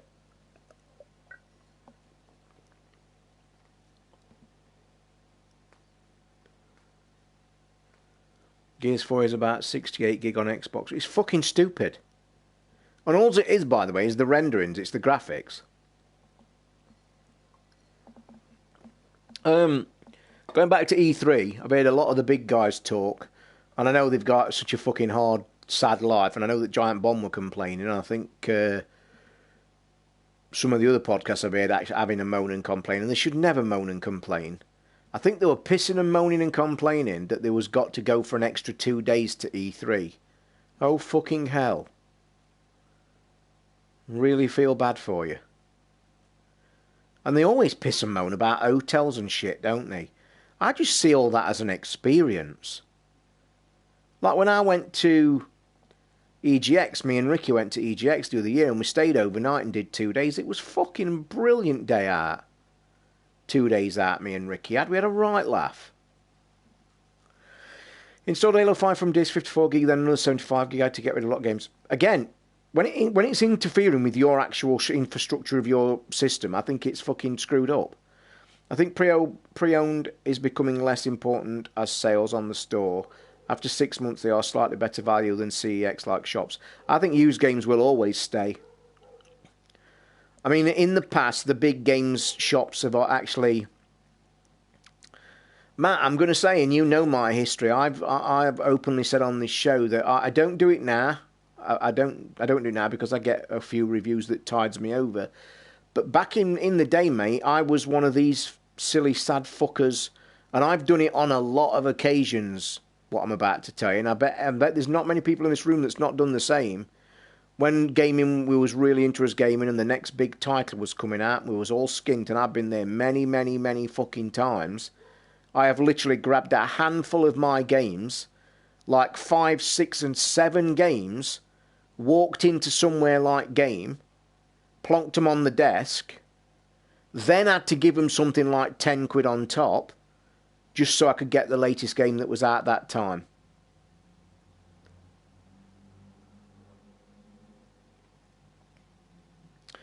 Yeah, I mean, to be honest though, I think the infrastructure of second-hand games, I don't mind it. The thing I do mind though is places like Game and CEX charging fucking ridiculous amounts for used games. I think that's got out of hand. I do think that the second-hand games market is needed. I think it creates an atmosphere, and it also creates a good thing for us gamers when you want to trade. I think trading's a fun thing to do. However though, the fucking retailers now, such as Game and CEX and all your second-hand game shops, are taking the piss. Because like second-hand games in my day are literally half price and like below. Nowadays, they literally are fucking only £4 or £5 cheaper than the brand new version. That's wrong to me. That's just blatantly taking the piss. And that's where it becomes a problem. Second-hand games should be just that. Second-hand, half price. There should be a policy in second-hand game stores, in my opinion, that no second-hand game can be more than 50% of the value of the current game on the shelf. That, to me, should be a law. You are not allowed to sell a second-hand game of said game at more than 50% of its cost price. No fucking way. I think that's what should be done. 7-day game returns policy in early 2000. I've just had to buy a new hard drive for Xbox One to give me enough space for all the games they throw at me on gold, etc. Yep. And the big retail releases. It's crazy, I agree. Swap Watch Dogs 2 and Titanfall 2 for Street Fighter 5 today. There you go, Matt. You know, okay, who's got the best fucking deal? They have. But you're still happy because you've got the game that you wanted. And that's why I like game trades. I don't mind them. I'm not a big complainer of it. I just don't like the prices they charge and their policies. Because I think we've gotten to a stage with the... And I think what it's done, it's come back to bite such stores like Game in the backside. Because when they got released their profits a few years ago, and it was like getting on for millions and millions of pounds a year profit, that's when everybody stood up and thought, whoa, hold on a fucking minute, you're taking the piss now. No, Matt, you're not a chump, mate, because what you've gone and got that game that you wanted, and I've got a feeling you'll be happy. And that's what comes out of it. Horizon Zero on Amazon is £44. At CEX it's £42. I'm going to tell you something. I'm a big fan of CEX, as you know. I mention them a lot. I sell a lot of stuff on CEX. Sell all my gadgets when I've done with them and what have you. I have never, ever, ever bought a video game from CEX because I'll stand up and say, as much as I love that site for selling, They're a fucking rip-off when it comes to buying video games. The prices they charge for video games on their site is a fucking joke. So I would tell you to steer way clear of buying games on there. It's crazy. Second-hand games, same as cars. Some people just can't afford to buy them new. Stopping them buying used will not force them to buy new. It won't, mate. You're right. You can't buy something if you can't fucking afford it. And I, honestly, going back to what I said, I used to trade in 4, 5, 6 games at a time. Loads of times. Loads of times. But I was happy. As a gamer getting like the latest Tomb Raider, whatever, I used to walk home happy as shit because I've got the new shiny game. Never even entered my head to think, you silly twat, you've just give 6 of your games away. So yeah. I think trading second-hand games is great, providing the robbing gits in this shop don't rob you. And we know that they do.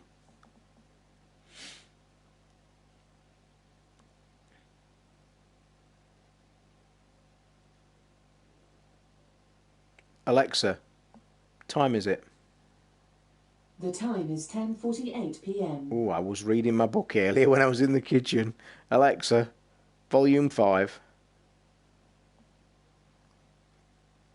I always forget that when I have my book on. When I'm in the kitchen, I put... Really enjoying the Dead Zone, actually. The Audible book Dead Zone. We should all be more like Ricky robbing... robbing OAPs. Gumtree, yeah, I mean, that's a crazy thing that he does. Remember when EA bloke said people who buy used games are stealing from developers? And you know what?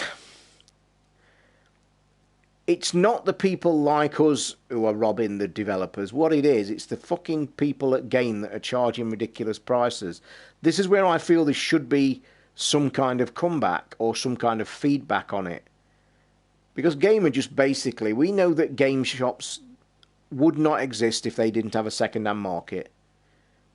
You know it, I know it. If the law changed tomorrow and said no more second-hand video games can ever be sold, every one of them shops would be shut within 12 months. And we'd all be forced to go online and go digital or whatever. So, believe me, guys, when I say the second-hand market, as shitty and as shady as it is, it's keeping everybody afloat. Simple. Who buys games from Game nowadays? Quite a lot of people, Para. You'll be amazed. I'll tell you now, you'll be amazed. Bought a game brand new at midnight for 50. Checked on the way home. They would give me, if they were trading, and they would have given me 16 quid. And this is my point. They're robbing bastards. And I just think that it should be bought into some kind of par. I really do. It's just... You see, where the system fails, and I think the developers have a point, the big guys have a point, where the system fails, it's not monitored. It's not monitored on a legal kind of state. Basically, these game shops can charge and do whatever the fuck they want because it's not monitored in any way, shape or form. That's the problem. CEX, cash converters, fucking Game or whatever can do whatever they want. And that is the problem. So, it's a vicious circle that sadly continues. But I've not a problem with it. If you guys have to, you know, if you are that guy that has to trade 2 or 3 games in to get your latest favourite game, then it is what it is, I'm afraid. Game and GameStop going to kill themselves. Wouldn't bother anymore if anyone consoles direct from Sony or Xbox. Yeah, Horizon is £19 for cash. CEX are selling it for 42. Right. That's exactly my point, Super Sam. And like I've just said about CEX, I'm a great fan of CEX. I use them myself more than any other shop anywhere online for selling my tech or whatever. I'm actually contemplating sending my iPad in for sale because it's the only way that fucking I'm going to get it sold. Nobody wants to buy it. But as for games like I just touched on, they will give you a decent price for newish games second-hand. I will say that selling your games to CX can be beneficial more than it's not. They do a decent sale price. Especially now they do a voucher price as well. Their voucher system's been overhauled and they've actually changed it now to make it really good. Basically, before with CEX, you got an extra few quid if you chose a voucher, but they had a backward system where, say I traded in Horizon Dawn and got 30 quid cash, 35 quid voucher.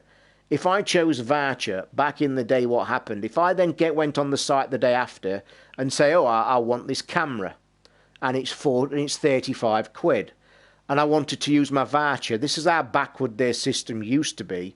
I used to have to buy the camera and claim the money back with the voucher later. Now, I'm pleased to say, they've fixed it. You actually can, if you choose a voucher, or if you basically buy anything on their site now, you can pay with a voucher code straight away, which is way better. CEX are basically a pawn shop, minimum 50% profit. Remember, they might not sell it for more than... Yeah, they are, Nicky, and it's you see, CEX are just one of these places, just like a pawn shop. They're needed. They're needed in this society that we live in. Game doing elite card now, whopping 36 expander, you get 10% extra reward points, sort of mugs. Yeah, them things are just fucking ridiculous. They really are. You see, but Chef Alan, Chef Alan, what he does, I think's fucking brilliant. And I got lambasted, didn't I, when I said I was going to sell my Switch? Can you remember on Facebook, people fucking absolutely thought I was the devil incarnate. But what Chef Alan does is fantastic. More power to him, I say. That to me is just being clever. And CEX, if they're offering you... If Alan or anybody can find a handful of cheap games in a basket and CEX are selling them for 3 times that, why wouldn't you take them all in there? It's a no fucking brainer. Definitely. So going back to the CEX idea, I actually now, when I do sell items, it always used to be for cash. But now when I'm selling... Like now, if I was to sell this iPad, I would take the voucher because I know that I'm going to buy an Elgato. There's the Elgato HD on there. It's 85 quid at the minute. So I know that if I send this iPad in, I think they currently are going to offer me 135 quid for this iPad. I'll take the voucher price for it because I know I'm going to probably buy that Elgato at the time. But I'm just debating whether to send it to CX because they've got a really strict policy on checking your items, electronic items, and they can take fucking ages to do it. And I can't walk into a shop on the street because it's miles away and I've no transport. They did say... My nan's one day old phone with the sticker still was a grade C. Yeah, they've got some of them, mate, are fucking charlatans when they come to think. In fact, the last time I used CX is when my missus took me to CX at Derby when I was selling a previous iPad that I had actually bought from brand new. I'd had a case on it from literally the minute it dropped through the fucking door. And when I took the case off to go and sell it, I'd got the box. The headphones were still in the little plastic thing, never been touched out. I'm telling you now, you could have got this iPad and sold it as brand fucking new. They stood at that counter and tried to tell me it's a B grade. And I said, you can bollocks. Look at it. Any twat here can see it's an A grade. But no, wouldn't do it. We'll sell my iPad Air 1 for £150 cash and buy a new 128 gig for £430 from John Lewis soon. That sounds a bit bloody... expensive, matey. But yeah, I'm going to try once more. I'm tempted to stick this iPad on eBay, but I don't like selling things like this on eBay. Because I think there's too many fucking people trying to Jew you. I've stuck it on my local pre-loved site, and I haven't put it on Gumtree. I might stick it on Gumtree, actually. See if I can sell it on there. And if I don't sell it this time, I'm knocking it down to 120. So if I don't sell it on there, I should just... fuck knows what I'll do. I'll have to send it to CEX, I guess. I'll bet you any money I send it to CEX and they come back and say, we'll offer you 80 quid for it. You watch. Yeah, you probably will get fleeced on eBay. I'm more worried that people send you items and then fucking put a complaint in that they've never received it. I've been screwed on that before. In fact, I sold my Wii U Mario Kart 8 on eBay, and it was the last thing I sold on eBay because, get this, 3 months later, and I shit you fucking not, 3 months later, the guy writes to me and starts a fucking official complaint to say that he's never received the game. 3 fucking months. And I lost that. Lost that thing, lost the money, lost everything. Lost the game because that bastard was sat probably playing it. He came with the excuse. I says, why the fuck have it took you 3 months to complain you've not got the game? I says, because if I'm not getting an item from somebody off eBay, I'm complaining to them the day fucking after. Oh, I've been away on holiday. I said, I don't give a fuck where you've been. Nobody in the right fucking mind waits 3 months to put a complaint in. But because I'd not got proof of postage, eBay wrote back and said, sorry, we've given him his money back, whatever, and we're taking money off you. Well, thanks a fucking lot. And that's the last time I used it. No, you should, I mean, I've sold decent stuff on Pre-Loved and Gumtree before. There's some decent people around. After post recorded and take serial numbers and pics, robbing bastards. My only worry is if I send this CEX, I've got to do it through the post, so it's got to be wrapped up securely. It's going to probably take them 2 weeks to do it. I know for a fact they'll come back and say it's low grade because it's got a dint in the back, one tiny dint, because I bought that second hand. And I bet you any money they come back and say, oh, we can offer you about 80 quid. And I'll probably take it. One, because I can't be bothered to have the fucker back. And two, if they give me a voucher for 80 quid, I can buy that Elgato. So, who knows? I once sold them a box brand new, never opened PS3 controller. They gave me 10 quid and sold it with a new sticker in store. I know, it's a fucking joke. Things like that shouldn't be allowed to happen. Yay! Alan's here. Mate, I love the things you do. More power to you, mate. When trading a car, never go back to see what they're selling it for. I can tell you a story about this straight away. My mate, God rest his soul, it was my mate who sadly died very young last Christmas from a brain hemorrhage who I told you about on holiday, 44. Got up, dropped dead. Bang. I went with him and his dad when he first passed his test, because his dad owned a newsagent. There was a local newsagent in my village, so they'd got a bob or two. And his dad took him to a brand new garage right round the corner from where I live now. It's not a garage anymore. And he went into the forecourt and bought him a brand spanking MG Maestro. Can you remember the MG Maestros that came out? He bought him a black one. It was a lovely little car. He wrote the fucker off about 6 months later. We was told that as soon as you drive it off the forecourt, it lost £2,000. As soon as the wheels leave the forecourt, its price loses £2,000. Yeah, he wrote that fucker off.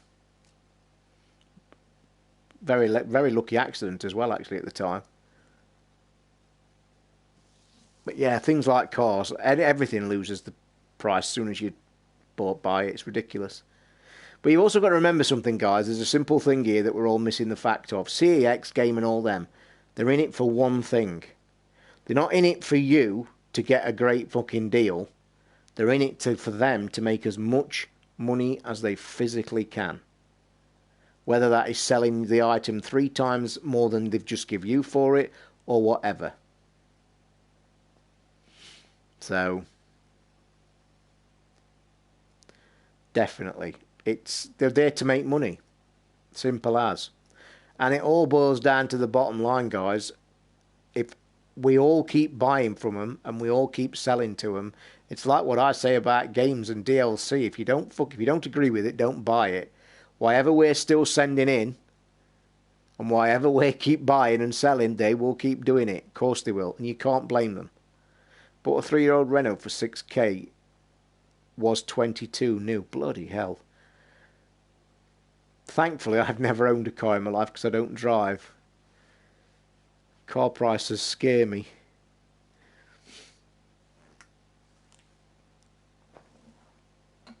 Oh no, I've finished with water.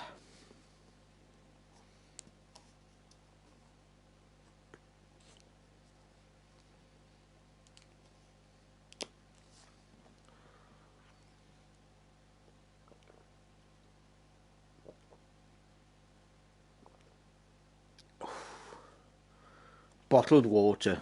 Who would have thought I ever buy bottled water? What have we come to?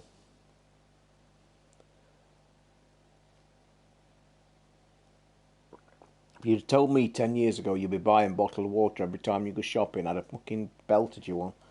Called you a lunatic. Still drinking water. Bottled at... Oh, still drinking water. Yorkshire Vale. Bottled at source. Shepley Spring, Huddersfield. Fuck off, it's a tap inside factory. I ain't going to tell you no different. They get thrown away, Matt. Have you ever watched the YouTube videos of the game stores in America where people go check in the bins? Peckham Spring, mate, I've told you. It says here, bottled at source at Shepley Spring in Huddersfield. It's a fucking tap. That was a good episode, that was, wasn't it? We were talking about these last night, actually. Boomerang got good. I never even knew Boomerang did it, to be honest. Didn't know they did trades. I've never been back to Boomerang since the fucking hacked fiasco of everybody's credit card. I just thought that was pretty shitty the way it was all done. But that's another story.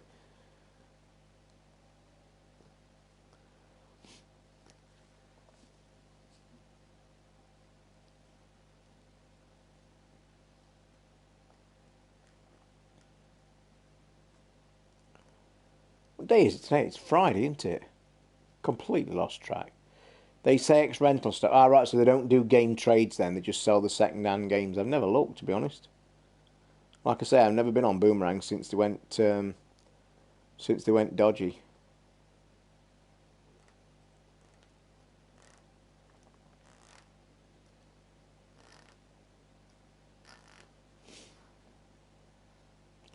Have to be a subscriber to buy second-hand games. Well, that's a fucking Jew job then, isn't it?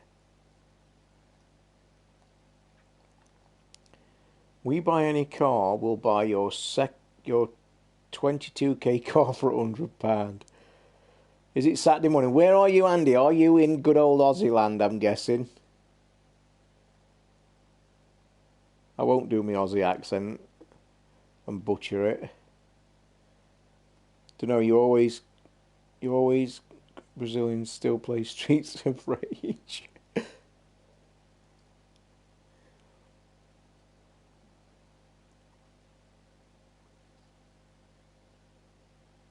Yeah, from good old Aussie.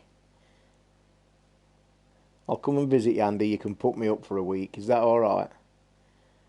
I'll see how much flights are to Aussie and you can put me up for a week.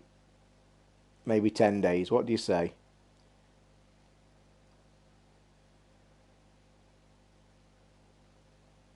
Then again, flights to Australia. Fucking hell, I bet they're unbelievable. It's about time they invented teleportation, isn't it? Fuck this flight lock. Let's get teleporters. Mr. Rickman is now online. Rickster's online. What's he doing? Do you know Toz's spitting image of Mick Dundee? Yes. Do you know, Toz, you're the spitting image? Oh, do you know you're the spitting image of Mick Dundee? Am I it? Get away. No worries. Tusha about $1,800. Is it Australian dollars? Let me see if Alexa will sort it. Alexa, how much is 1,800 Australian dollars in pounds? 1,800 Australian dollars is £1,028 and 80 pence. £1,028 and 20 pence. Is that how much it costs for a fucking flight? Christ almighty, I'll swim first. That were good of Alexa to figure that out in one go. So 1,800 Australian dollars is £1,028. Christ, that is a lot of money for a flight, innit? And don't you have to fly to the Far East first and have a stopover? Picked up Rage in the Xbox sales 2011 game, I think. Did you ever play that, Toss? I haven't, Mark. No, I haven't. A lot of people have been spending money in the Xbox store today. Cheapest flight I can find to Oz is about $4.50. Is that just one way? Fucking hell. Tell you what then, what we're doing, I'll just come one way and I'll come and stay there for good. What should you say about that? Stick me in a little office room with a microphone and I'll podcast from there. Get me shorts on. Nip down to the beach. That's me sorted. Commit a crime, England send criminals to Australia for free. Nah, Nick, nah. It's about a 24-hour trip, but worth it. Honestly, Andy, it's a place I would love to go to, seriously. And if I ever win the lottery, which the Derby County lottery tomorrow is 16 million, by the way. Yeah, start a Kickstarter to get Toz to Aussie. Get him shipped. Got a shed ready, mate. Let me tell you, if I honestly had to live in Australia than this shithole, and I had to live in a shed, I actually think I fucking would. Cheapest return flight, Mr. Paras Founders, is 1,350 quid, guys. There you go. Kickstarter for 1,350 quid. Aussie, here we come. I'd love to go. Fucking hell, really. Yeah, if I win Derby's lottery tomorrow, 16 million, I should be on a cruise round the world, and I'll have Australia as my last stop off. That will be my dream trip. Probably a 3-4 month cruise round the world. Boom. Oh, don't mention that. Fuck, that's me done. You've just changed my mind, though. They have got some crazy wildlife, haven't they, over there? Yeah. Who owns CEX? Somebody once told me this. I can't remember. I'm off to try Eagle Eye drunk. I'm telling you now, Matt, you'll be throwing up, mate. Seriously. How much was it before you go, Matt? Was it in the sales? So, mate. Mad Max. Yeah, I am getting it tonight, mate. And your wife's only just got in. Tell you, mate. Like I said this afternoon. Telling you.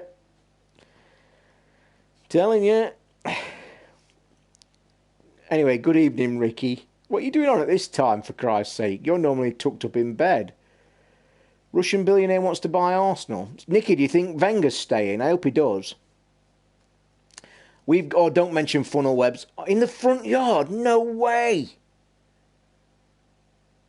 Fuck, if you've seriously got... No way, Ricky, that's a joke. You're winding me up, mate, aren't you? Are you kidding me?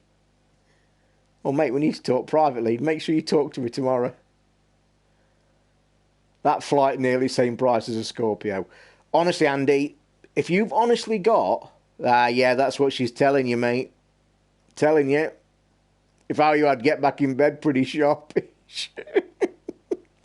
If you've seriously got funnel web spiders in your front garden... I, honest to fucking Christ, would not be able to go to sleep. Seriously, I could not get... I wouldn't be able to do it. Jesus Christ, no. Fucking hell. How can they even be in the what's it? I'm more in danger. I know that, mate. That's why I said you better get in bed. Can you believe it? Look at Nicky's in on the combo now. It's the old adage, isn't it? He's gay. Don't worry, he's gay. Yeah, all right. Of course he is. Redback spiders in the garage too. Are you fucking kidding me? That is... Oh, Christ almighty. I'm not a spider man. I hate spiders. I'm the biggest wuss on planet Earth. My wife had to get the spiders in my ass when we lived at Swanwick. I am like a big girl, seriously. All I have in my garden is wood pigeons. Need them spiders to keep all the Aussies out. No, to keep them in. That's what you need. Fucking hell, though. That is serious shit. How can you just know that they're in the garden? Oh my God, I find that freaky as fuck. I really do. Like one of the most deadliest spiders in the world that can fuck you up just popples about in the back garden. Oh my Christ, no. We had a funnel web in the kitchen. You're joking. So what do? Do you do what we... Like now, if there was a spider pottling across the fucking carpet, I'd get my shoe and twat it one. What do you guys do?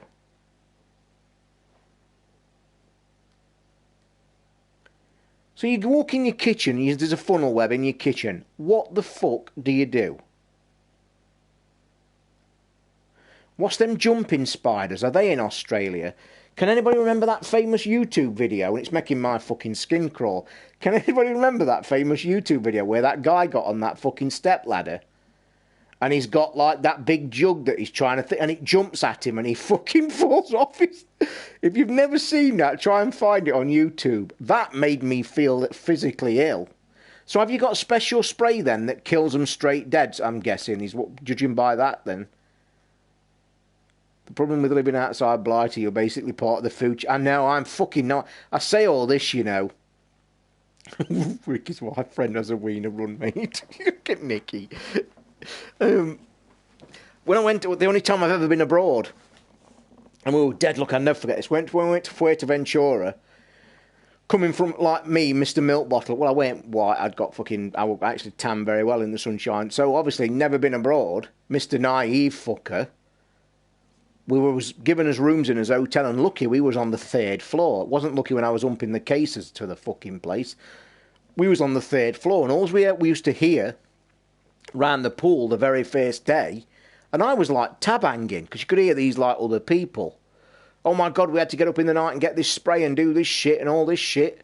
And I'm thinking, well, what, they're spraying? And then I hear them talking, and they've got, well, there's cockroaches all on the ground floor, isn't they? And they're getting into their hotel rooms at night and it's disrupting them. So me, Mr. fucking Stupid, like, what? What they're talking about? We're talking about little fucking bugs. One ran across the fucking concrete near the pool. I nearly dived in the pool shitting myself. It was the size of a fucking bird. And I'm like thinking, what is that? And somebody just killed it and they says, that's what the fuckers are coming in our room at night. And I went... They don't round here, and people in the hotel on the ground floor, apparently, they'd got like a nest or something, and they had to call the exterminators. They were going in their hotel room at night. If that would have come in my room on holiday, I would have left. You could have put a saddle on the fucker and rode it. It was that big. So yeah, the normal insect spray works really quick. So special killing spray. It wants to fucking kill it instantly. Definitely. Davy boy, on holiday in Greece watching now. You jammy git. But yeah, fucking creepy crawlies. Whoa. And yeah, ain't it funny? I've kept snakes as pets. Don't bother me at all. Kept rats as pets. Love them. But spiders and shit like that do my head in. Do you know what else I'm a bit of a wuss about? And I'm telling you now, I am the biggest... If you ever see me, as big as I am, the bigger man as I am, you know them big fuck-off thick moths that you get? The one that hit the bulb and they sound like a fucking flappy newspaper. And they're all in the summer when it's them balmy nights and you leave your windows open and then one of them big fucking things comes in. I go hysterical. Seriously. Absolutely hysterical. I do not like them flapping about anywhere near me. Go crazy. Mayfly.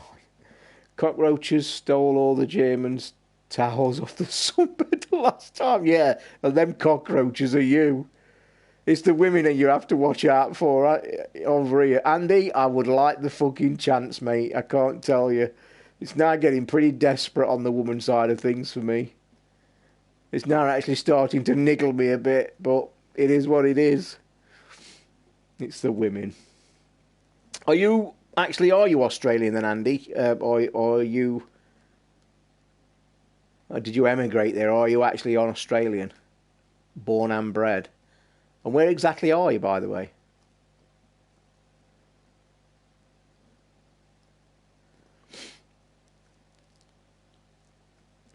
But it is a place I would actually like to go to. Providing they can put me up in a place... I'll send my wife's mate up to Derby. I'm not that fucking desperate. I thought you said for a minute I'll send the wife up there. Pamela Henderson. Look at Nicky coming lowering the tone again. On second floor, just landed, had a few beers, sat on the balcony watching this. That's brilliant, mate. I bet it's lovely as well. I can just picture you now. Balcony, feet up, iPad or something on the table. Nice beer. It's a lovely night. I bet it's lovely.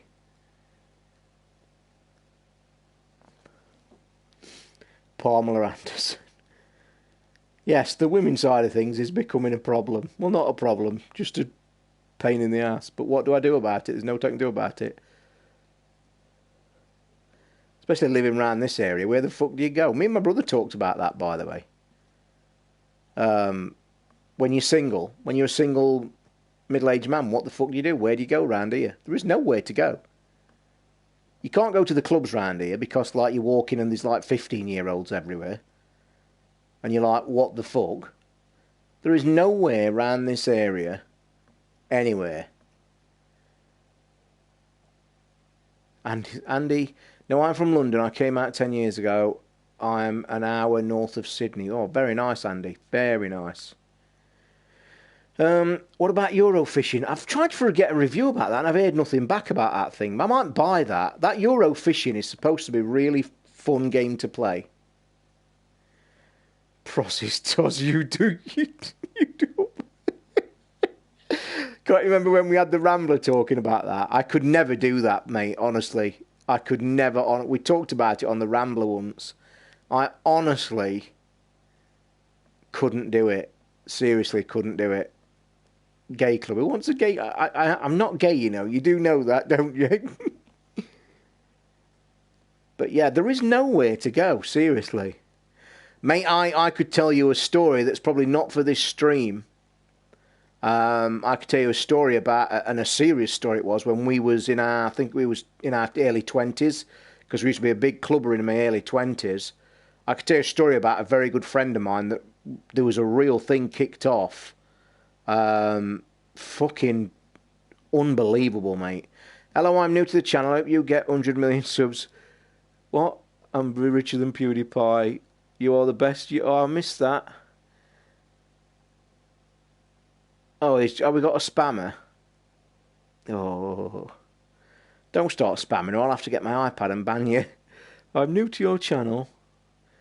Hope you get 100 million subs. Be richer than PewDiePie. You are the best YouTube ever. I'm gonna... tell. Whatever. Thank you anyway, whatever it is. I thought Eurofishing was a euphemism for Russian brides. Oh, there's some very attractive Russian brides. Eurofishing's a good game. You want to go and watch the trailer? Honestly, I might buy it and stream it, actually. I think it's only... How much is it, Ricky, while you're in the store, mate? It's not that expensive, is it? Can't beat a bit of fishing on the stream. I'm a bot, sorry. Nice one. Sorry, bot. Plenty of fish sex on tap. This is a recording. 15 quid. I am going to ban you, though, if you keep being a dick, because this is not a room for dicks. You should see the picture, Toz. Bloody hell. Oh, dear. We do have some good chat in this room every night, don't we? It's crazy.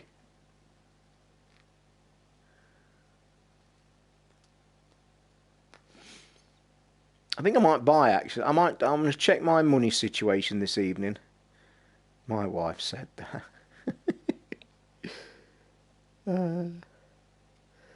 Yeah, I'm going to check the money situation. I think I might jump on to thingy. We work for poo. Oh, I'm going to... Have I got to get my iPad and ban you? Don't be a dick. If you've had your fun, move on. I just can't be asked to get my iPad and ban you. Oh. He's going to make me get up, isn't he?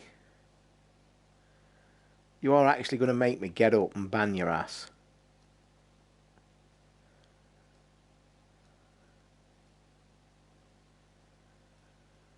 Don't forget, guys, while we're in here, don't forget the likes on these things.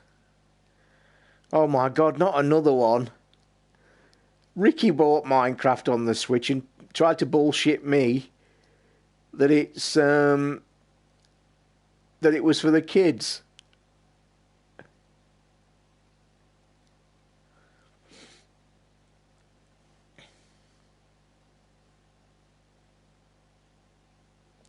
Oh my, I'm gonna, you're going now. You make me get up now, which is pissing me off.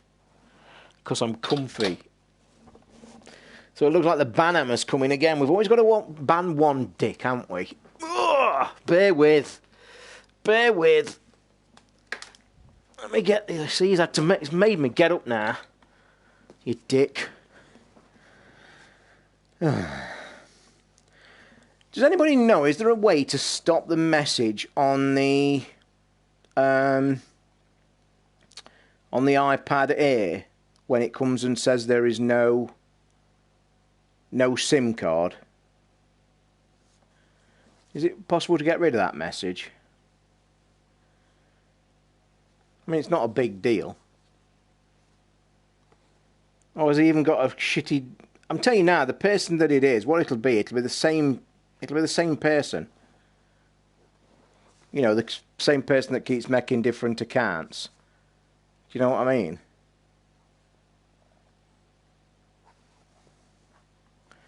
So my iPad won't come out of fucking thingy mode, will it? Do do do do do la ha ha ha ha ha. Do do do do do do do do. I think, which one's this one?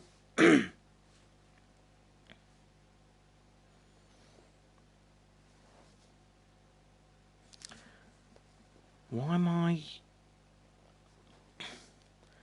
I've got unlimited bots. Well, do you think it would bother me if you keep typing into the chat?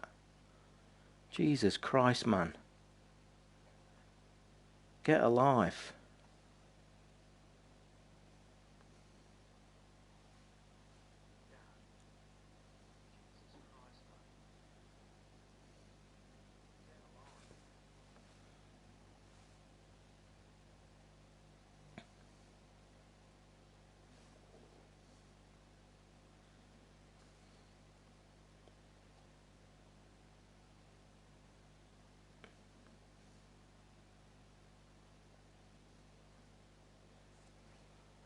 Why's my iPad not fucking coming out of lock?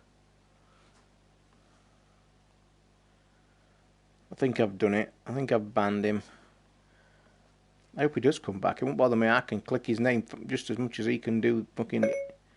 I'll tell you what, my iPad won't come out of vertical mode and it's doing my head in. The gyro's locked. Why won't the gyro lock? Fuck! I'm getting annoyed. And it's not even got a switch for lock, so why the fuck? Oh, come on, guys. Why my stupid fucking iPad? Oh, yeah, I mean, ain't it sad? Yeah, it's okay. Thing is, my iPad will not move away from that fucking mode.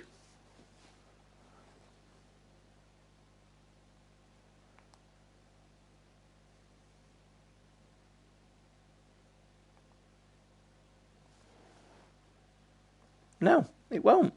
Won't go side on. Swipe up is rotation lock, is it? Are you shitting me? I think you're shitting me. Are you bullshitting me, Nicky?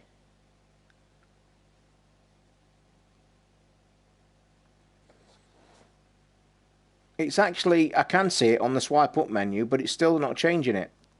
Won't do it. I think a restart's in order. I do. I think a fucking restart is in order. What a load of bullshit.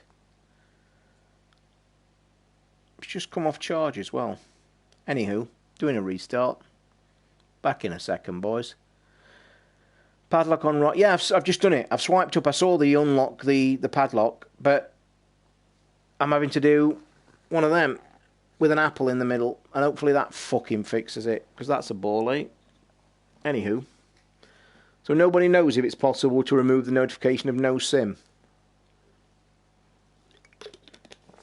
I mean, who in the right mind would walk round with one of these fuckers? Do you know what I mean?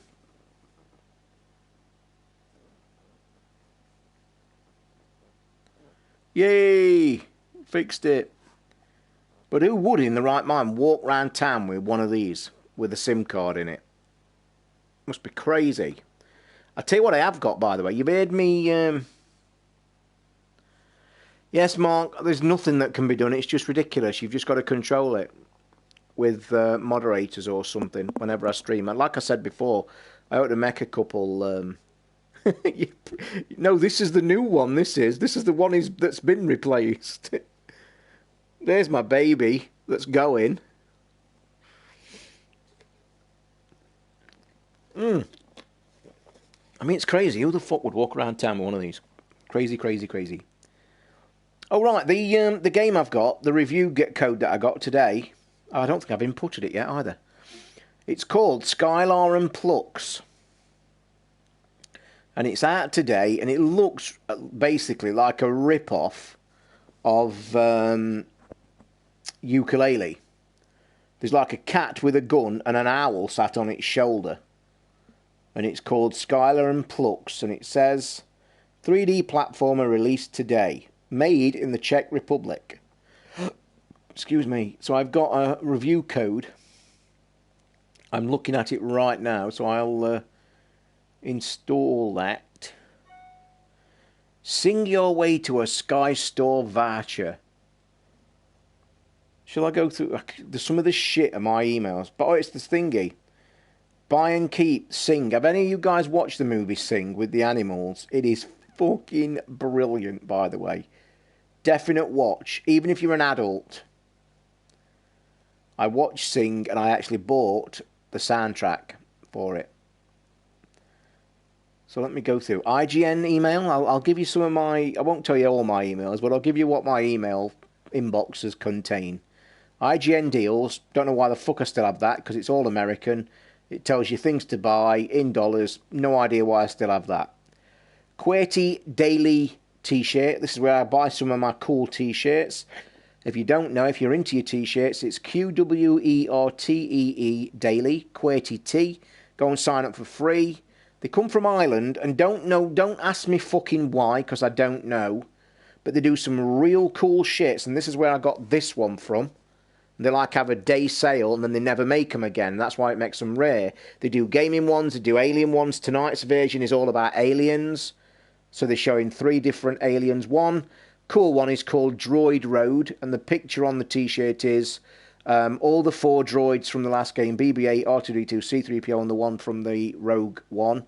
All walking across the zebra crossing like the Beatles. Called Droid Road. Pretty cool. Then we've got Vitruvian Groot, which is Groot with 8 arms. That looks cool. And one called Don't Push the Button.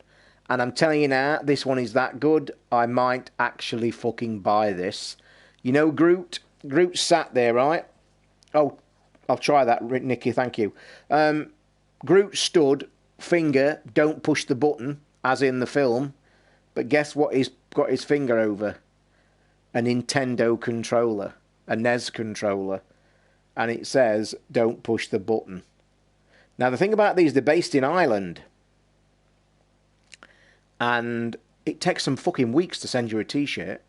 They're really good. They're about £8. All sizes, even bigger than me. All sizes, about 8-10 quid. You order your t-shirt, couple of quid postage. But it takes them about fucking 3 weeks to send it you.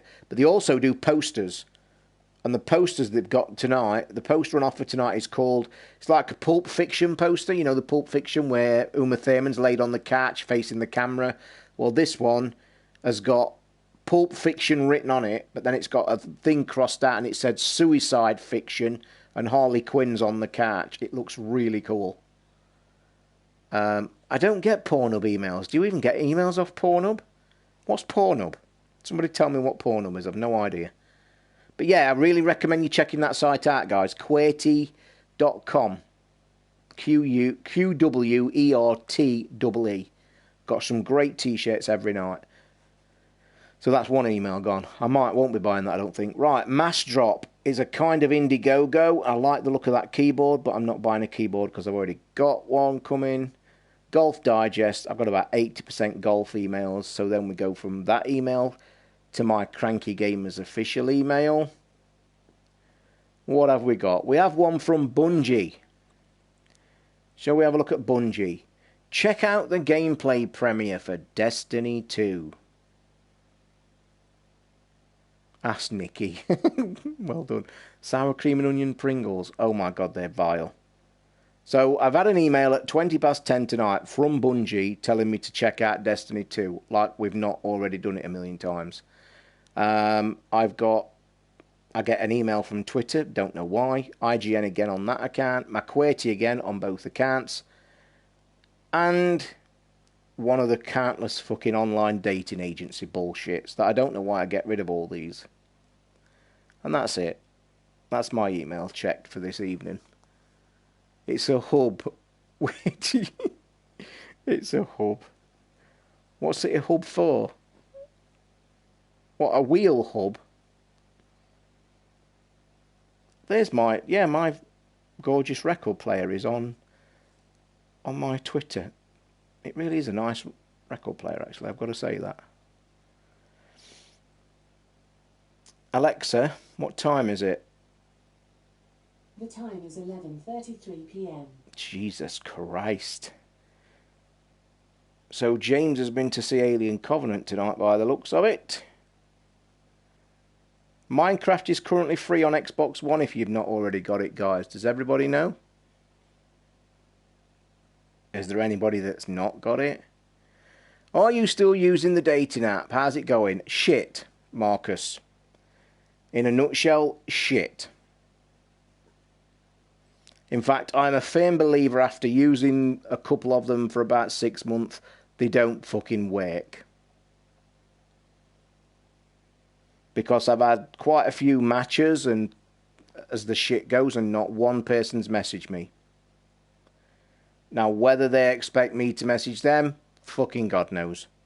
But you think they would actually talk once in a while. But I honestly believe they don't work.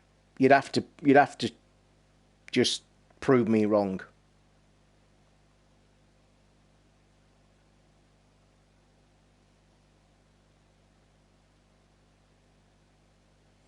You would. You'll have to prove me wrong, but I don't think they work. At all. I'm just 3D printing the alien facehugger. It's taking hours. I printed that for a Cranky Gamer listener. One of the best 3D prints I have ever done. An absolutely fantastic one. Superb. Nikki, you seem to know all these sites that you're typing in. I think you're letting yourself down.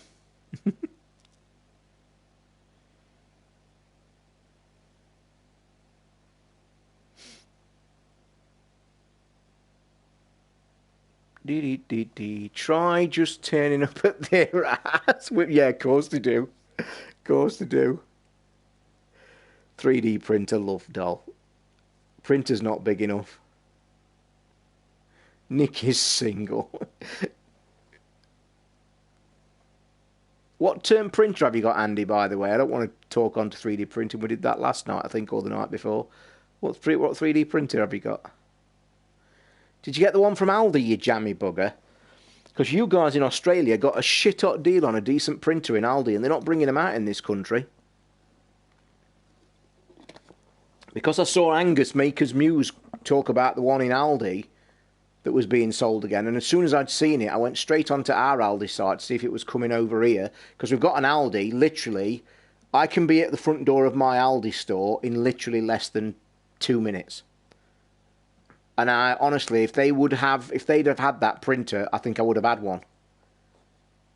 Because it's a kind of maker on, it's like a replica of,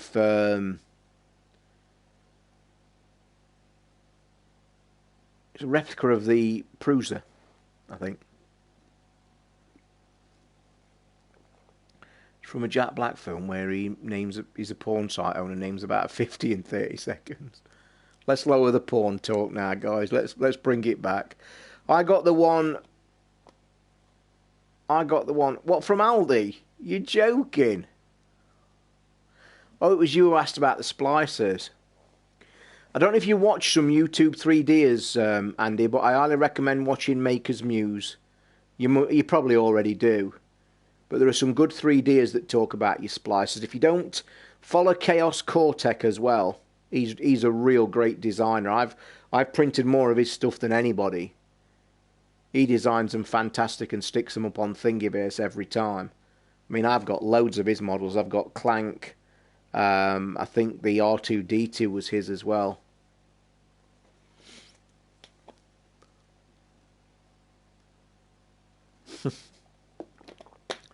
Go on then, guys. Let's bring the tone back now. Let's Don't want to keep it down low. The odd time's okay.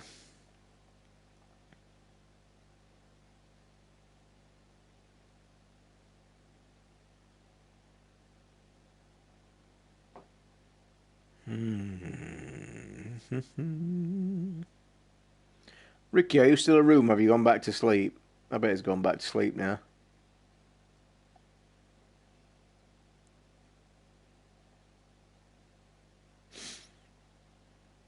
Oh, let me stop reading this while we're doing this chat for a bit. I was telling you I got an app off this the other day. You know, I was talking about my TV. They have the Magic remote, but the one's not. It's not been made for this one yet because it's the 2017 model. It comes out at the end of this month, I think. It's going to be about 50 quid, and I was contemplating buying it because I like the fact that you can click, and it is a pointer. Well, I've downloaded an app on here called the LG TV Plus app, and when I started it, just to have a look at it, I can either control the TV channels, which is no good to me because I don't have normal TV working on here, it's on satellite, but then on one of the choices it has the touchpad, and I click the touchpad and I've got this entire screen where I can use it as the pointer, so I don't think I even need to buy that remote anymore at all because the app works absolutely fantastic. The fish is fantastic, and we've called him Cranky after great debate on naming the bloody fish. He's asleep now, I can see him, look. He's in the leaves. Oh no, he's moving. It's a beautiful fish, by the way. Gorgeous fish. Do you use the little Samsung UHD remote? I use a different one, same as the TV. I've got LG. And LG's got their own brand. They call a Magic remote, and it's like the shape of an egg. But the great thing with it, it's got a click wheel in the middle, a roll wheel and a click wheel, and when you click it, a big pointer comes on the screen and it just uses all the OS on it, and it's really good. But it works on this app. Shit up. Connects to the TV and I'm away. So as much as I might get that remote, I'm not sure. I think that the previous model of the remote that works for the LG 2016 and the support channel told me not to buy that because it doesn't work for this TV. The 2017 model does, but they're not out yet. Well, on Amazon, the 2016 model Magic Remote's about 30 quid. If it comes out around that price, I might do. Oh, on the UHD player, sorry. Do you use the little Samsung remote? I do, mate, yes. I use a different one. Yeah, I've got it here, mate. Where is it? It's a nice little remote, actually. Is this the one you're talking about? You're not going to see it properly, but that's it. In fact, you know, since I've reinstalled my TV, I've not booted my Blu-ray player up to get it onto the HDMI, so I might do that tomorrow. I think this is a decent little remote, actually. I don't mind it. In fact, it's a really lovely looking. It's a gorgeous, got like textured back and everything. Yeah, the LG app. I don't need the Magic thing. I must admit, I would like the remote because I think a TV remote's it's natural, isn't it? You know what I mean? But at the minute, the remote for my LG, wherever it is, that's my LG remote, and it's just a bog standard. I tell you what, to say how big and how expensive this TV is, I'm very surprised that that is the bog standard remote for it. What I'm more annoyed with is that, you know, if you buy the 2016 model, I think you do get the Magic remote in the box. But this is like shit. It's a basic TV remote. Nothing fancy at it at all, which does surprise me. I use an older Samsung Blu-ray as the volume on the TV power on off. Right. I'll tell you what though, this LG can connect to everything in my house if I want to. Like, what's amazing about it, and I know most things do this nowadays anyway. If I get this remote and press the house button, which opens the OS system on the TV, if I clicked across to PlayStation, it would switch my PlayStation on. If I switched to Sky, it would switch Sky on. So it like connects to all my shit, and if I want to, I can connect it to my speakers as well, surround sound. But I just can't be arsed. Does some cool shit, this telly, I'm telling you, it's mad. It stunned me the other day when it found out. I put the PC on, I put the laptop on, the Alienware, and I put it on and was pissing about with something. I was contemplating reinstalling Windows, and I still am actually. I don't know whether I'm going to or not. I might do when I get the, if and when I get the Elgato, I might just wipe the entire system and just put Windows back of it and start afresh. The Magic Remote. Have you got a Magic Remote then, Nikki, for the 2016 model? So yeah, I put the Alienware on. I tell you what, I put it on to check that game I was talking about earlier for Ricky. And when I checked it and left it on in the corner, when I put my TV on and I pressed the home button to open the operating system, all this thing appeared at the bottom that I'd never seen, and it basically was everything on my laptop. Didn't have to sync it, click anything, fucking nothing. Literally put the TV on, it connected to the laptop, and I could play any media file on my computer, look at any picture on my computer, find it, click it on the screen in a second. Didn't have to do a thing. I thought that was cool. I did. I thought that was very cool. But I will set my Blu-ray player up, actually. And I've still not bought a set of decent Bluetooth headphones, which I think I'm going to. Purely for TV at night. I do need a set of Bluetooth. I was looking at some on Amazon the other day, actually. And for the first time, I searched the criteria as Bluetooth headphones. But then what I did as the checkbox, I normally put price low to high, which is stupid because you get no end of shit. But what I put the actual, I put the search criteria as highest rated. And a set come back as the highest rated on Amazon, and they're only 20 quid. And I read some of the reviews for them, and everybody was saying they were absolutely fantastic pair of Bluetooth headphones for around 20 quid, so I might get them. Yawn is an LG U8615V, so I don't know what Magic Remote I need. Just Google it, Niall. They're pretty helpful on Google, and they will sell them on Amazon. Definitely. Bluedio Bluetooth, good bang for the buck. I'll tell you what, give me a second and I'll find him. And I'll let you... I might actually order them now while I'm here, actually. I keep forgetting this iPad's got fingerprint as well.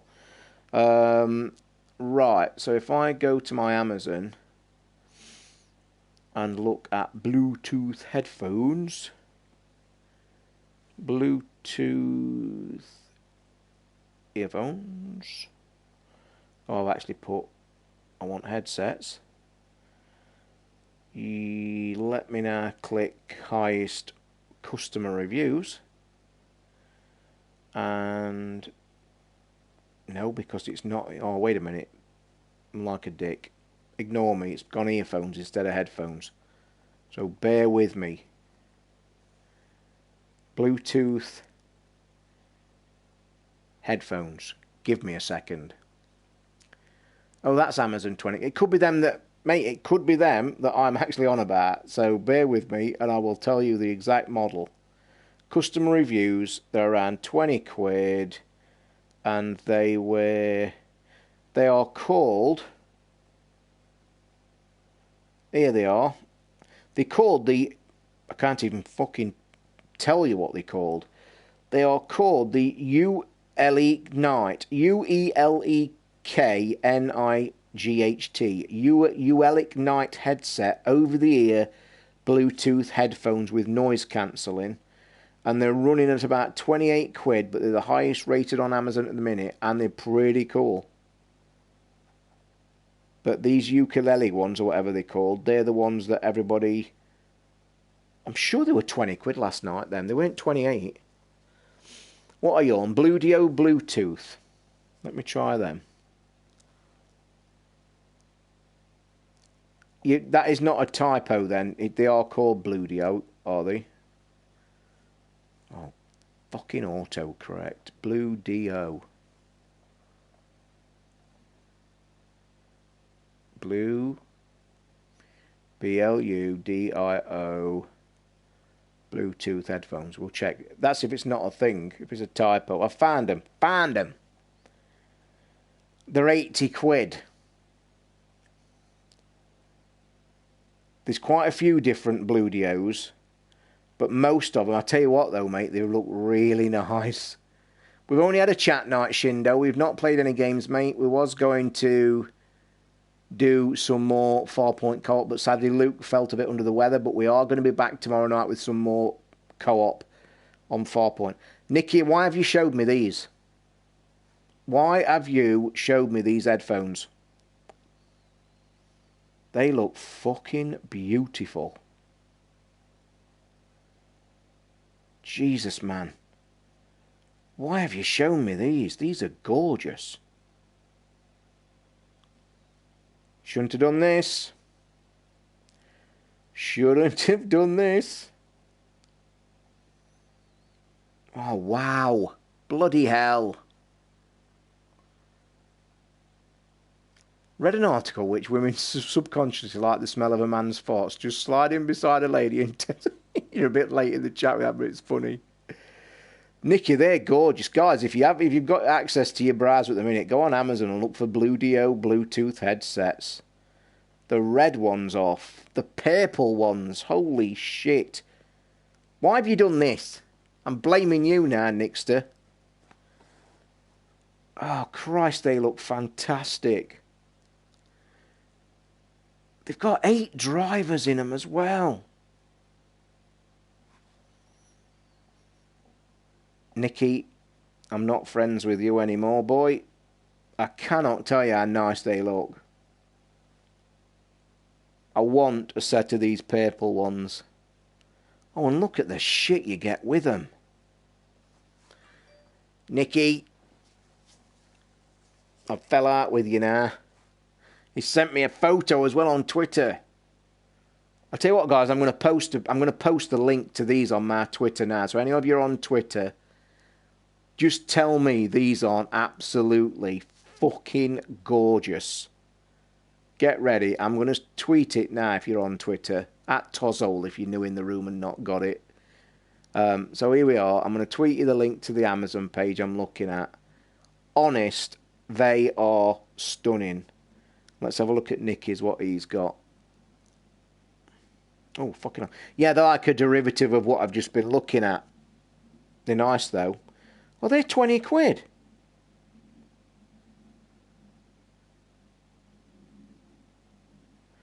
Was they 20 quid when you bought them? Look, it says you... Is that a link you've just found on Amazon, then? How come they're 20 quid?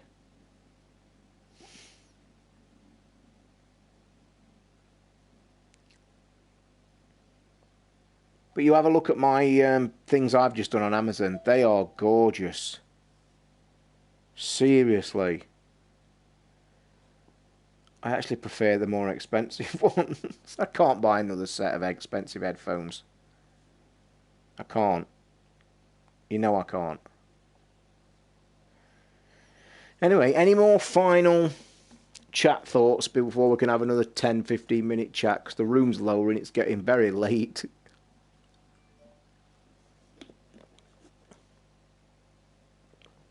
Have you just sent me the link, mate? Thank you very much if that's them. I'll have a quick look. Oh, they are 20 quid. Have they got different colours?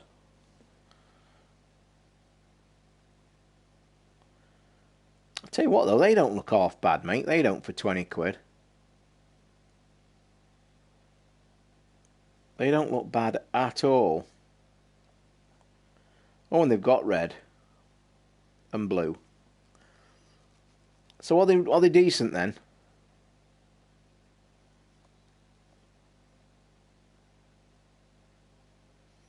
One free item on purchases of £100. Why are they telling that if you've got... Save £15 on headphones when you purchase... What? No. Okay. Yeah, I think I might go... They look like cheap crap, but it's how they sound. It's the Bluetooth that I want, to be perfectly... They're a bit plasticky, but sound great. You know what? I might hold on, because I do fancy them paper... Have you seen the link that I've put in Twitter? Have you seen them others? They look fucking amazing. They really do. And I'll tell you what I like more about them expensive ones that I'm looking at that I've just... I like what looks amazing is the ear cups. The thickness of the ear cups look fantastic. And if you're doing them for the TV for like movies and shit, you want something that's going to fit comfortable. Paramount says, what's everybody playing over the weekend? Mr. Freeze, if you could go back in time, when would you go? I can tell you exactly where I'd go if I could time travel. It's a good question. I like that question. I would go back to being on the Titanic the day it sailed. So Shindu bit the bullet and bought a Switch, picked it up from August tomorrow. Oh my God, man. Yeah, there's a simple answer about your accessories. A very simple answer about accessories. Don't bother, because they're all fucking extortionately expensive. I think Ricky's gone out of the room now. He's probably gone back to sleep. I had a chat with Ricky today because he was telling me, funnily enough, he says, I'm thinking of buying an extra dock for the Switch so he can put it in the other room. And I said to him, you are kidding, aren't you? And he said, no, why? I says, because they're about 70 quid. And he said, what? I says, they're about 70 quid. And they're a bit of plastic. That's all they are. And he says, oh, I didn't know they were that much. Screen protector, and the best one, I have tweeted with people as well. The one I've got a glass screen protector that's the best selling one on Amazon. It cost about 8 quid. Must buy. You actually get 2 in a packet. Went on a piece of piss. I've got it on now, and I actually don't realise I've got it on. And let me just say this. I'm not a man for screen protectors. I fucking hate them on any device. I've not got one on an iPad. I never have one on an iPad. I don't have one on my phone. The only one I've got on my phone comes installed on its standard, so it's not me. I hate screen protectors. Don't know why, just do. But the glass ones that are for the Switch on Amazon are fantastic. And if you want a link, I will send you a link on Twitter, if you wish, to the one I bought, and it's brilliant. I've just added them expensive headphones to my basket. I'm not buying them, though. Let me go into my orders, and I'll tweet it out. I don't know if you're on Twitter who wants it, but I'll find it you. But I think there was one of the highest rated as well, and it was just a piece of piss to fit, and just fantastic.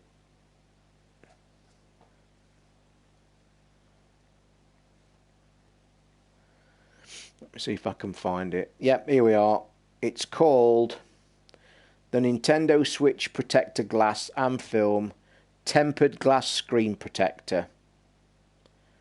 Ultra clear definition, 99.9% transparency, ultra thin, 9.3mm glass, surface hardness of 9H, topped with oleophobic coating to reduce fingerprints. £8.99. I will send you the link into my Twitter if anybody wants one. But that is the glass screen. Yeah, I did click your... you've got some... So wait a minute, Nikki. I'll come back to that in a minute. I'm just going to tweet this out for the guys, whoever wants one. I got the picture of your headphones at 20 quid, Nikki. Definitely. Right, guys, here is the link in my Twitter for the screen protector. If you're in there, that's the one. I've just flicked it on. $8.99, mate. A must buy. Get it ordered straight away. Yeah, I looked at them headphones, Nikki, at 20 quid. They was okay, mate. Not bad, but I'll make a decision in the next few days whether it's going to be the silly price ones or the cheap ones you've got. But like I said, I'd rather edge on the... I'd rather go edge on the size of comfort. And if you look at them that I've linked in Twitter, the purple ones, the expensive ones, the cups on them look really comfortable. Because I shall basically use them for watching movies on TV, you see.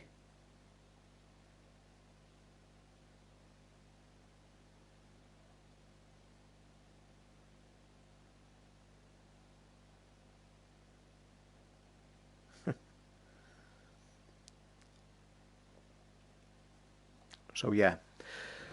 I haven't owned a Nintendo console since the NES, so I thought it was about time. My Beats Solo wireless, 220 quid. I love my Beats. Really do like my Beats. And I know that Beats get a really shit press.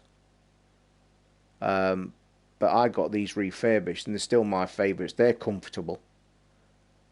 Although that 20 quid set today, you know, when I was testing my headphone, when I said I had got my headphone amp to my record player to test it, I ended up going to them cheap £20 headphones that I talked about on YouTube.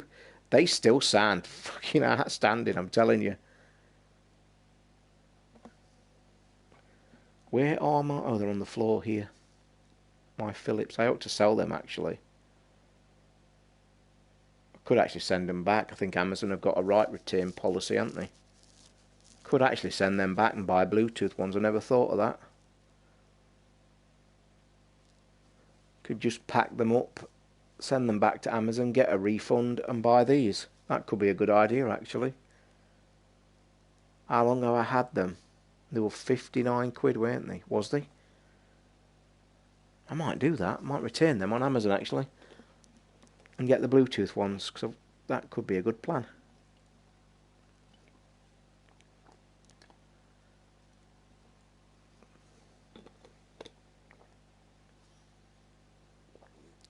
Sound good, but cheap plastic and probably won't. Yeah, so I'll probably might go with the expensive ones.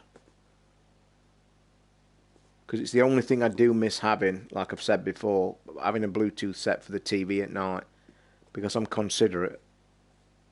And I like movie watching. And you know what, you guys know I don't sleep well. So when I don't sleep well, I could do with something to have on the TV, but not the sound. So, yeah. I will have a decision. Tell you what I am going to do though, while I'm sat thinking about it, I'm going to stick my iPod on Gumtree. Feel for me, I am going on Gumtree. Jesus Christ.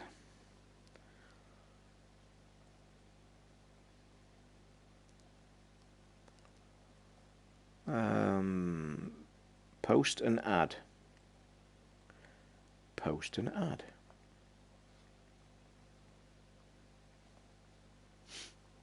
They leak sound badly as well. Is that them that you're talking about, the 20 quid ones? And I've got 3M wear headphones that I wear all day at work for my podcasts. Alright. I'll tell you one set, you know, I'm a massive headphone freak as well. I would always like to have a set of Bose. I don't think I'd ever buy a set, because they are like fucking mortgage changing, aren't they? Yeah, it probably would, mate. It would. But I would like to test a set of Bose. I really would. Purely because of our good reputation they've got. And just basically to test them against all the other good ones I've got. Bear with me, guys. I'm just putting my iPad Mini 2 on Gumtree.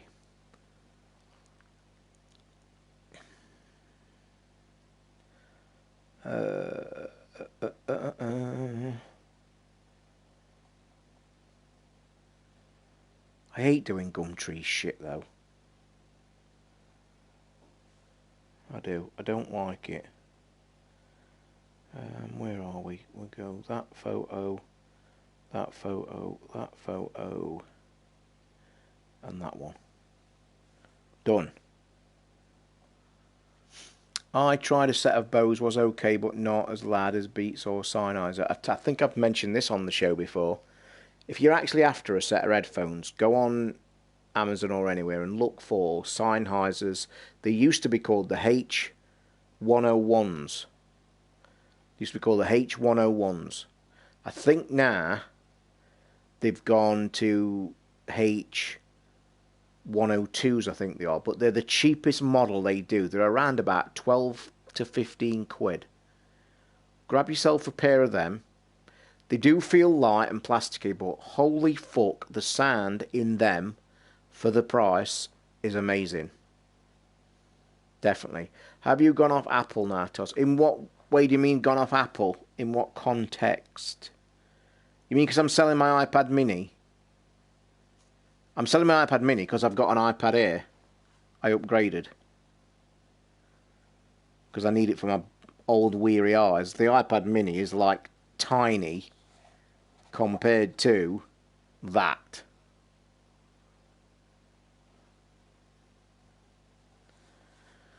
Beats good because 40-hour battery and quick pair with my iPad and iPod. Do you know what? I'll be honest here about Bluetooth headphones. The few pairs that I've ever owned, it's either been earbuds or a shitty small pair. I think I've owned about 2 or 3. I never get on with Bluetooth because I can never be fucking bothered to pair shit or the battery stuff with them. And I've always had negative things about Bluetooth. It's something I've always stayed clear from. I must admit. But now I can do it with my TV because my TV's got Bluetooth. Like I say, it's like intriguing me.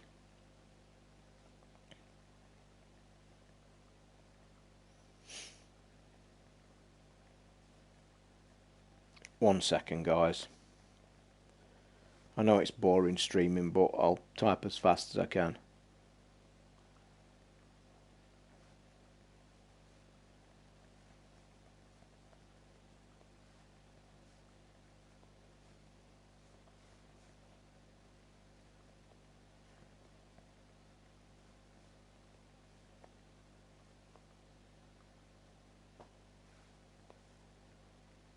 Dun dun dun dun dun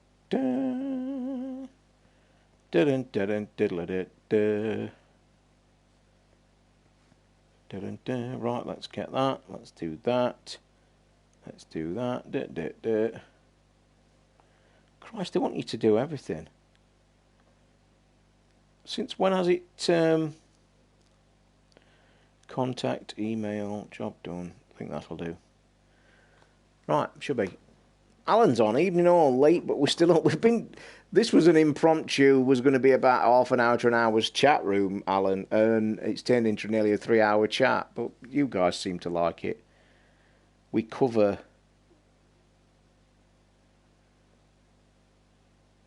all sorts on this thing. We've took everything. Got to try all tech. Why have same stuff? Oh, mate, you know I'm crazy about tech as well. I love shit like that as well. I was just wondering because you switched to an Android phone too. I switched to an Android phone to my beautiful OnePlus 2, which I really do like. Because at the time I had never ever owned or bought a brand new phone. Couldn't afford it. Couldn't afford the contracts. Couldn't afford a brand new phone. Never have done. Exceptionally expensive. I had an iPhone 5, which I got off Ricky, to be fair. He did me a really good favour. It was really good of him at the time. But the iPhone 5 I had, the battery was actually fucking really bad at the time. And it actually caused me a problem, a real life problem that was the final straw. It left me stranded. I had to go to hospital. And I actually picked my phone off the charger one day about 10 o'clock. Got a taxi to the hospital. Was coming out of the hospital, walked a bit to go to the place, and I was going to get a... Have you ordered some? What, them at 80 quid? I don't believe that. Somebody's done it on that. They're nice though, aren't they? Or do you mean the 20 quid ones? So I got my iPhone out of my pocket, switched it on to call a taxi because I was in the middle of nowhere, and the fucking thing ran out of power in my hand, and I was totally fucked. And it caused me a major problem, and that was the final straw. It made me angry as well. I was really pissed. So I then came home and started to toy with the idea of a phone. Now, I start doing research in anything that I buy. Oh, the 20 quid ones. You'll have to let me know what they're like, Jason. So I then came home and was making a decision. I need a new phone.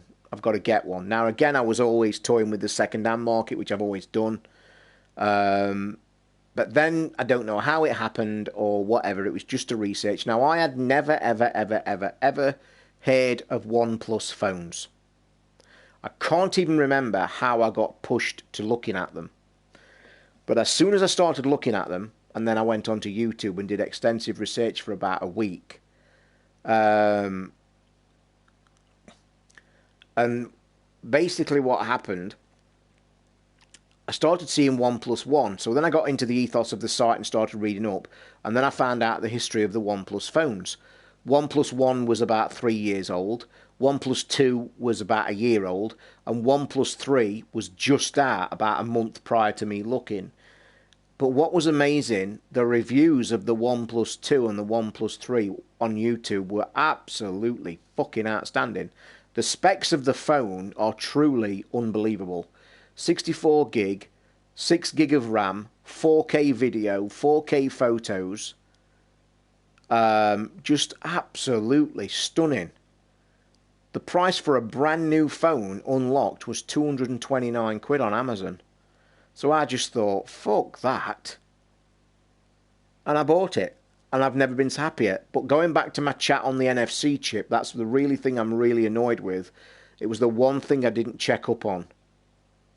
I heard in the review it's got no NFC chip, but it didn't register in my head what it was. It's the one thing I do miss. So right now, I've had that phone now for about a year, just over a year. And OnePlus are now close to bringing out a brand new phone this year. So I might either step up to the OnePlus 3. My choice is this. Because I'd never used Android, I'd only used Android on a cheap Japanese shitty fucking pad tablet years and years ago, and it was absolutely awful. But as we all know now, Android has moved on so much and is on par with Apple. And it literally took me a few days to get used to it. I was back into it, and now it's second nature. It's a great phone. I love it, and I love the operating system. It doesn't bother me.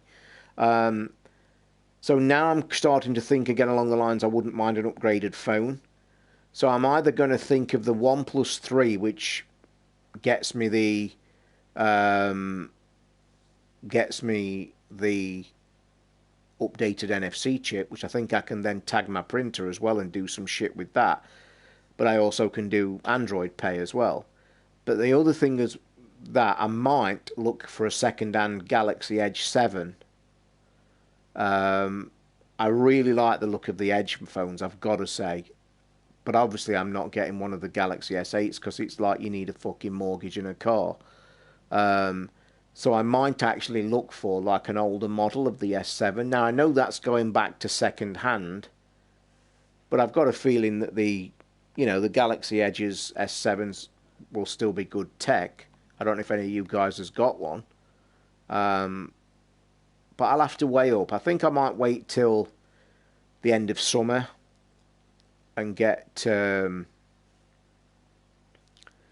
it's like I'll wait till the end of summer and then think about getting it. You're getting an S7 Edge on contract next week. What are they like, guys? Are they still holding the price? Am I going to be really shocked at how much they are?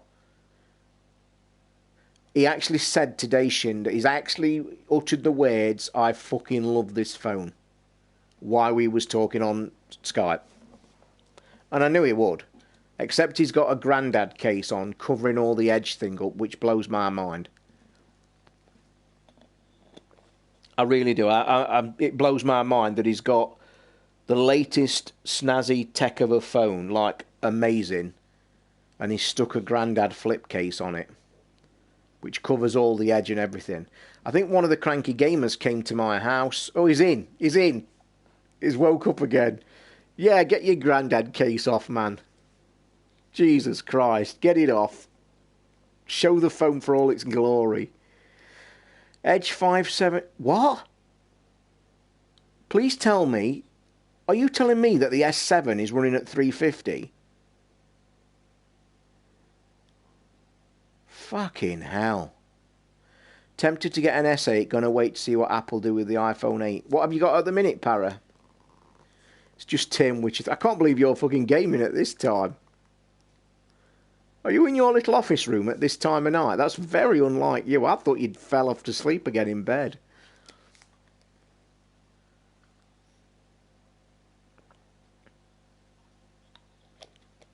So, yeah, I would like an S7, but if you're telling me then that they're still running at silly prices, I think that idea is going to go out the window. Because for that price, I can get a brand new OnePlus 3. Keeping an eye on them. Are they still up? Oh dear. iPhone 6 Plus 3.5 years old. Do you fancy selling it when you get rid? Because I'd probably jump back to an iPhone, I would, just for a decent phone. I've just been praising the what's it. Nikki, stop bringing the room down to your level.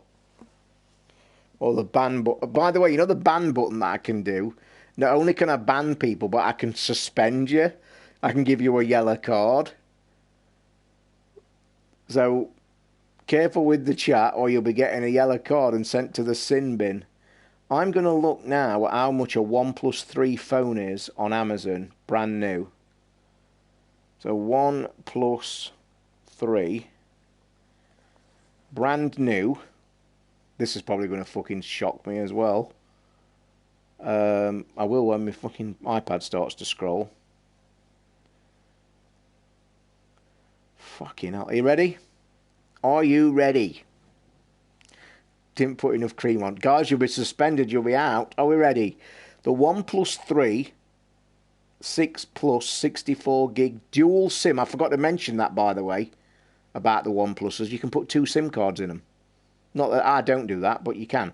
The OnePlus 3 plus 6 plus 64 gig dual SIM 4G 5.5 inch smartphone in graphite, brand new, 291 quid. S7 Edge can get annoying if you have fat hands like me. Sometimes touching the sides can make it scroll. I went back to the iPhone SE, can't be arsed with it. Okay, nice one, Alan. Need video ref technology to overhaul the toz ban ever. No way, you're getting yellow. Alan, are you still, have you got Farpoint? You said you was getting it the other day, didn't you? Have you played co-op yet? Right, so a brand new OnePlus 3 apparently is around 300 quid by the look. This scrolling on this fucking iPad's doing my head in. It's like not scrolling right. I'm having a dodgy night tonight with this. Mobile phones and smartphones. So let me actually click the phone.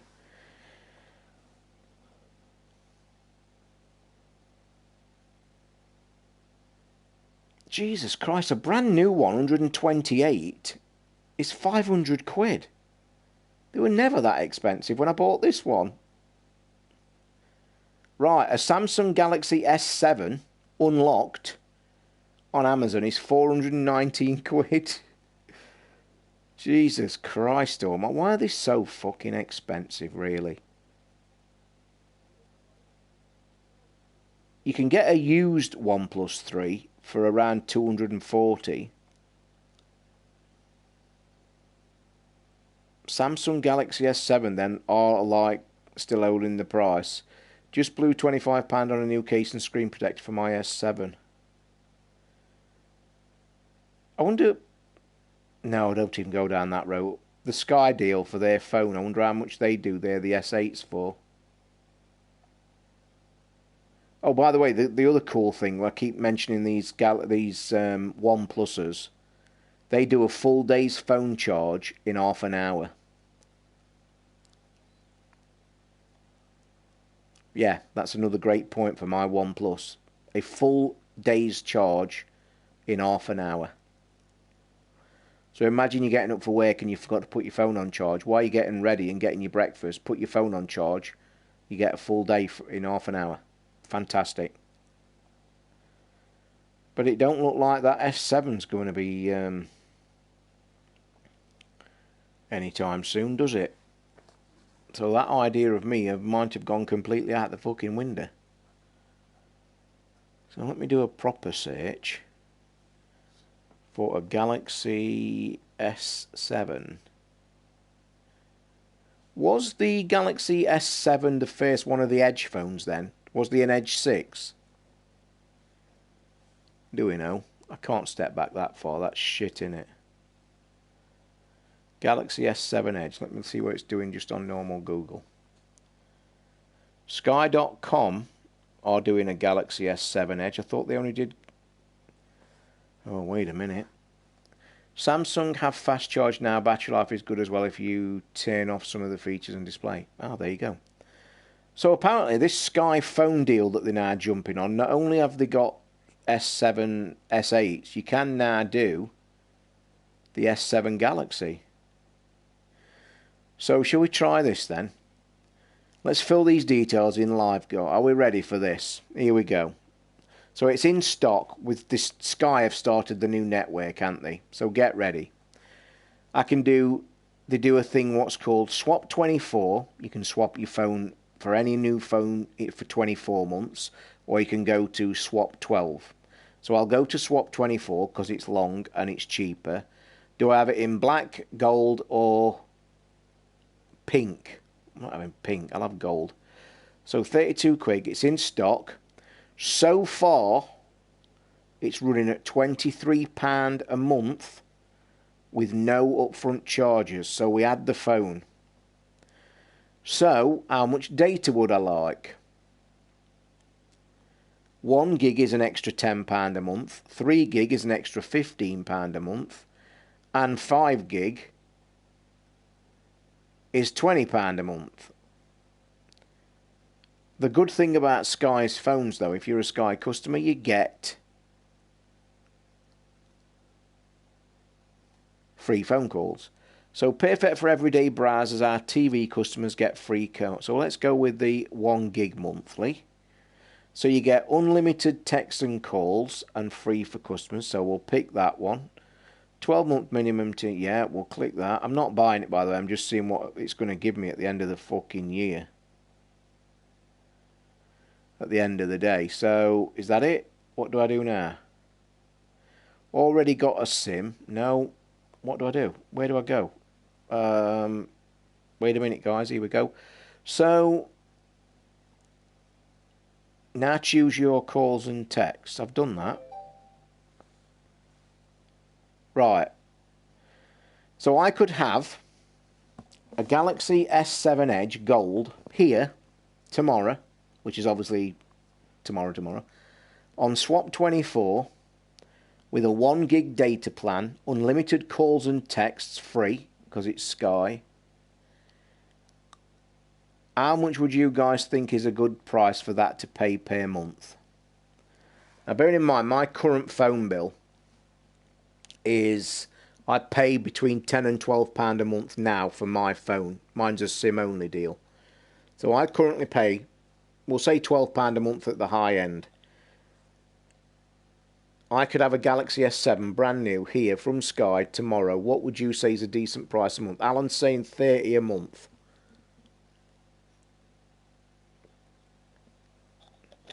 It's actually, get ready, 33 quid a month on Sky. I could have a brand new Galaxy S7 on Sky's contract with free calls and texts for 33 quid a month. Yeah, you're about getting it all right, guys, on your guesses. So you guys think that's a decent deal? Prices may increase and services may vary, including during your minimum term. We'll let you know about any material change before we make them. A 12-month minimum term applies to your mobile services. Swap 24 is a 30-month agreement.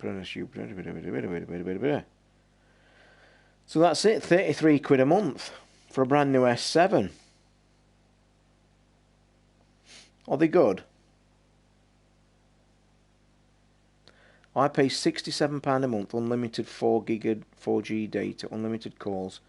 I needed the data as I average 80 gig a month. You see, that's the difference. I don't. I'm mostly in the house, you see. 30 gig on 3 for 30 quid a month.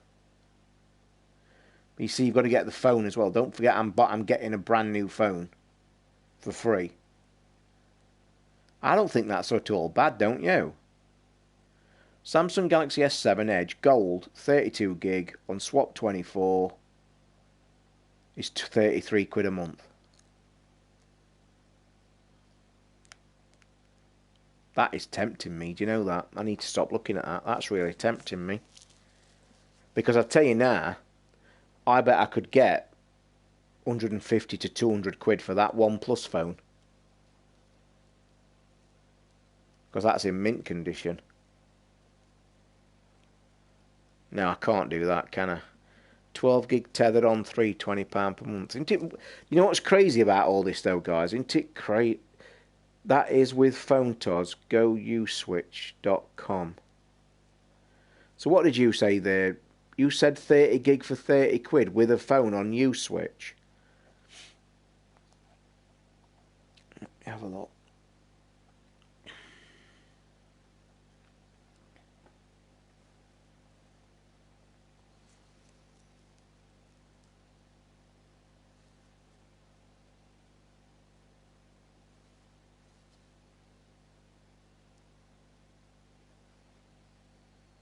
I've never been on this.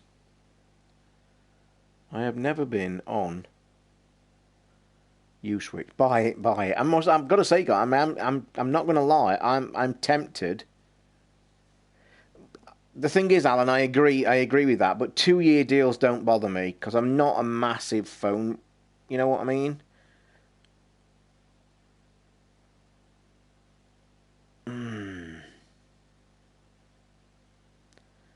Camera takes good pictures in the dark. Why would I want to take pictures in the dark? What are you getting at? So I'm on. Choose a phone. Make. Samsung. All models. Galaxy S7 Edge. Boom. Compare deals. So we've got different choices of colour here as well. Better colour. What's the blue one like? I still like the gold one. Anyway, so the first deals it's coming up with is Samsung Galaxy S7 Edge 32 gig, free from £27 a month. And it goes with affordablemobiles.co.uk's £27 a month, which gives me, it's on a 324-month contract, 8 gig of data, unlimited minutes, so unlimited calls, unlimited text, 8 gig of data, £27 a month it comes to. But you have to pay £22 up front. So that's shit. So, free Samsung Galaxy Edge, 5 gig of data, unlimited calls, with mobile phones direct is 33 quid. It's basically working out, if you get in a free phone, you're looking at 38 quid. Wait a minute. We've got one with mobile phones direct, £28 a month. That's better. 8 gig of data, £28 a month. Free Samsung Galaxy S7 Gold. Galaxy S8, £36, 24, 2K min, 5 text, 4 gig of data. Scroll down. Which one am I looking for? Which one did you say, Nikki?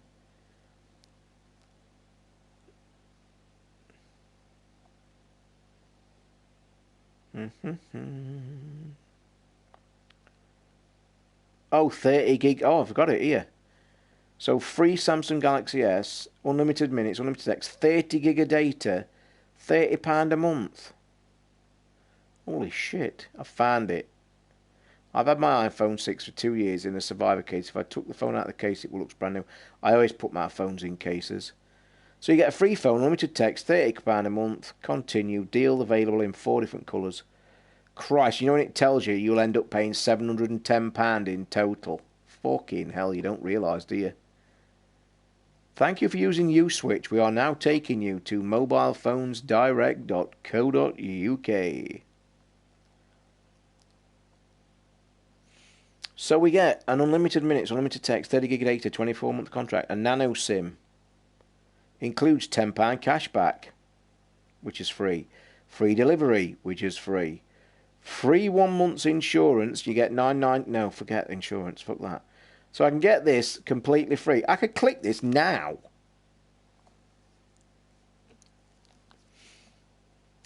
Would I notice a difference between my OnePlus 2 and my Galaxy? It's the same operating system, I guess. Is it? I've got a screen protector, but don't need it. Samsung have the Gorilla Glass. That's pretty solid and scratch resistant. So is this Galaxy S7 pretty cool?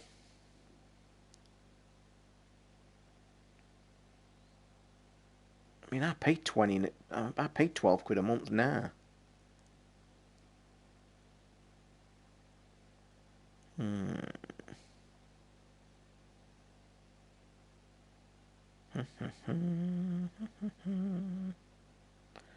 Oh shit, I clicked something. That's my new Is that the one you're having, Nikki? Ooh. So you're actually having this one that you've just sent me then? That S8 offer looks great. Any hidden costs? Are we looking... Which one are you on about, Shindo? I missed that.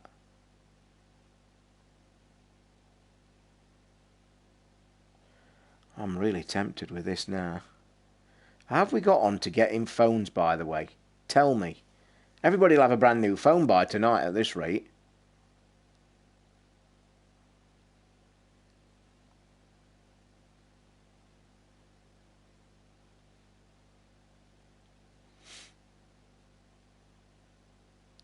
You do your customer research. I've just clicked now and I'm on Pay Now page now. Do you have to sign your life away?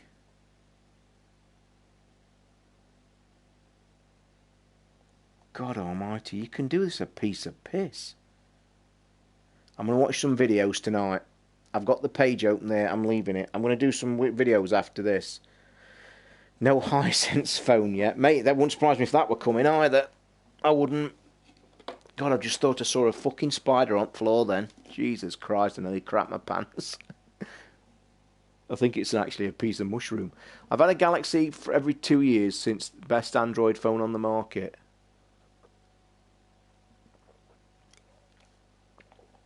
I'm going to do some research tonight, guys, as soon as I've finished this stream, which is going to be very shortly, because this is a monster stream, and all we've done is talk. We've had a good chat, though. We've had some good shit, as usual. Tomorrow night we'll be gaming, though. We'll be giving it some blasting with my super gun lot. You all need to play this game. You all need to play some co-op with this awesome gun. You really do. In fact, picking this up's making me want to go and play it.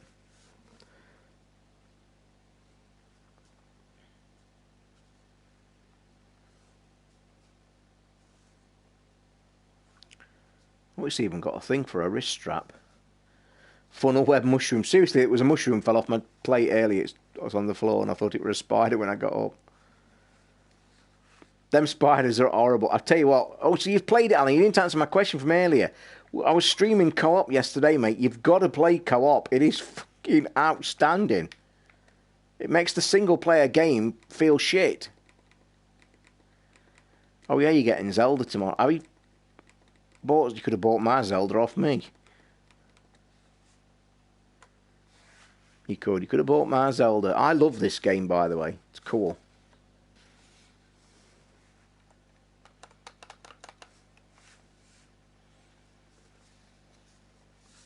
It does need a skin on it, though, don't it? How cool would it look with, like, a gun skin on it?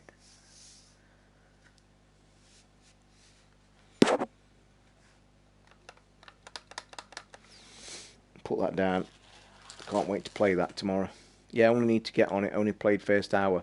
Alan, if you're on tomorrow, mate, daytime, or whenever, give me a shout. I'm playing Luke tomorrow night in co-op. But either when he goes or whatever, I'll jump on co-op with you, mate, because I'm telling you now, you'll only ever want to play co-op mode. It is... The guys in this room that were watching it last night, I was losing my shit. In fact, you ought to go and watch the stream. Nip onto YouTube when I've stopped this stream and watch the one that was about the co-op mode. You'll laugh your head off. I actually nearly fell over. And I'm going back to that, guys, yesterday, you know. I'm going to tell you now, I was actually thinking about it myself today, and I can't tell you how fucking close I was to falling over. Seriously. One leg rolling. Falling. I was going on my arse. Jason, S7 has a nice screen for you. It's got a nice weight to it because it's me and good. I've got a gold one, but the silver one. How many players? It's only 2. And there's friendly fire as well, by the way. You can shoot each other. But it's just fucking brilliant. You're walking like the normal game, but they're coming at you. And there's things, I won't spoil it, but there's monsters in that you won't have seen in the single player yet, and it's brilliant. I spent 5 minutes flicking stuff on the... Do you know in the desk on the hub, it took us ages to work out how to get into co-op? So when we do it tomorrow, what you have to do is not be in the game, start a party, click the bit in the party that says play together, create the game, me invite you in, then we go into that lobby together. Otherwise, it puts you in with a random person. Took us fucking ages to figure it out. And then you just play random, easy mode, mate, on random. It is fantastic. Cannot tell you how good it is. but I nearly went arse of a tit, proper. Like, on my arse. Because Luke had died, and somebody in the room had told us that you can heal them. And the way that you heal them is do the scan. You know the scanning part? You go up to them, scan them, point at the body, the hologram, and it fills the heart meter. It brings them back to life. Well, he died over to the side because we keep separated so we don't get crossfire. So I'm like going sideways and backwards, which you know if you've done it, it's a bit disorientating. So I'm getting shot like a twat. I'm going backwards and sideways, and I physically fucking nearly went on my arse, and it's making me laugh thinking about it because I was an inch of proper falling over. And it's just hilarious. Morning, Simon. I'm sorry that you're coming in, mate. We're probably going to stop the stream in a minute. We've been going 4 hours, but you can watch them on YouTube. It is taxing, right? I thought it was... Guys, Alan's comment. Just read Alan's comment and you tell him how I was in that stream yesterday. Alan, I'm not fit anyway, mate. We had to stop every half an hour. I was sweating like a fucking idiot. I was breathing like I was just run the London Marathon. The excitement of co-op mode, mate, is just... I cannot describe to you unless you've played it. We'll have to play it tomorrow. Give me a shout tomorrow, mate, on Twitter or whenever. We'll jump in for half an hour or an hour, and I'm not... You'll never play anything else, mate. I'm telling you. Even people in the room were commenting, and obviously you have the comments on, because we share play it as we do this, we do the stream, but we have the robot voice. No, honestly, it's not you, mate. I am when I was playing it in single player mode, I had to stop every 20 minutes. I had to stop every 20 minutes, take my headset off, towel down, have a drink. Totally knackering. Because I think it does. I think it gives like an adrenaline feeling, because we all know that's got PSVR, it's so realistic feel. You're there. So for the first time ever, we're on a planet, moving, shooting shit. But not only are you shooting shit, you're doing it tactically, you're talking. It's really like pressure. Like proper dying. Do you get the old... This will make you laugh. You're either going to agree with this. Yeah, everybody, it's like you're fucking knackered. You'd enjoy this though, Para. I must admit, mate, this is like an experience and a half with a gun in your hand. I can't describe how amazing it is. Do you guys feel hungry? Because this is a weird phenomenon that we've talked about in the room before. And I've read a lot of people talk about it that play VR. You feel hungry when you've played it. And that goes for any game as well. Like, you actually finish playing and are very hungry. I find it most times, not just because I'm a fat git, but I am quite hungry every time.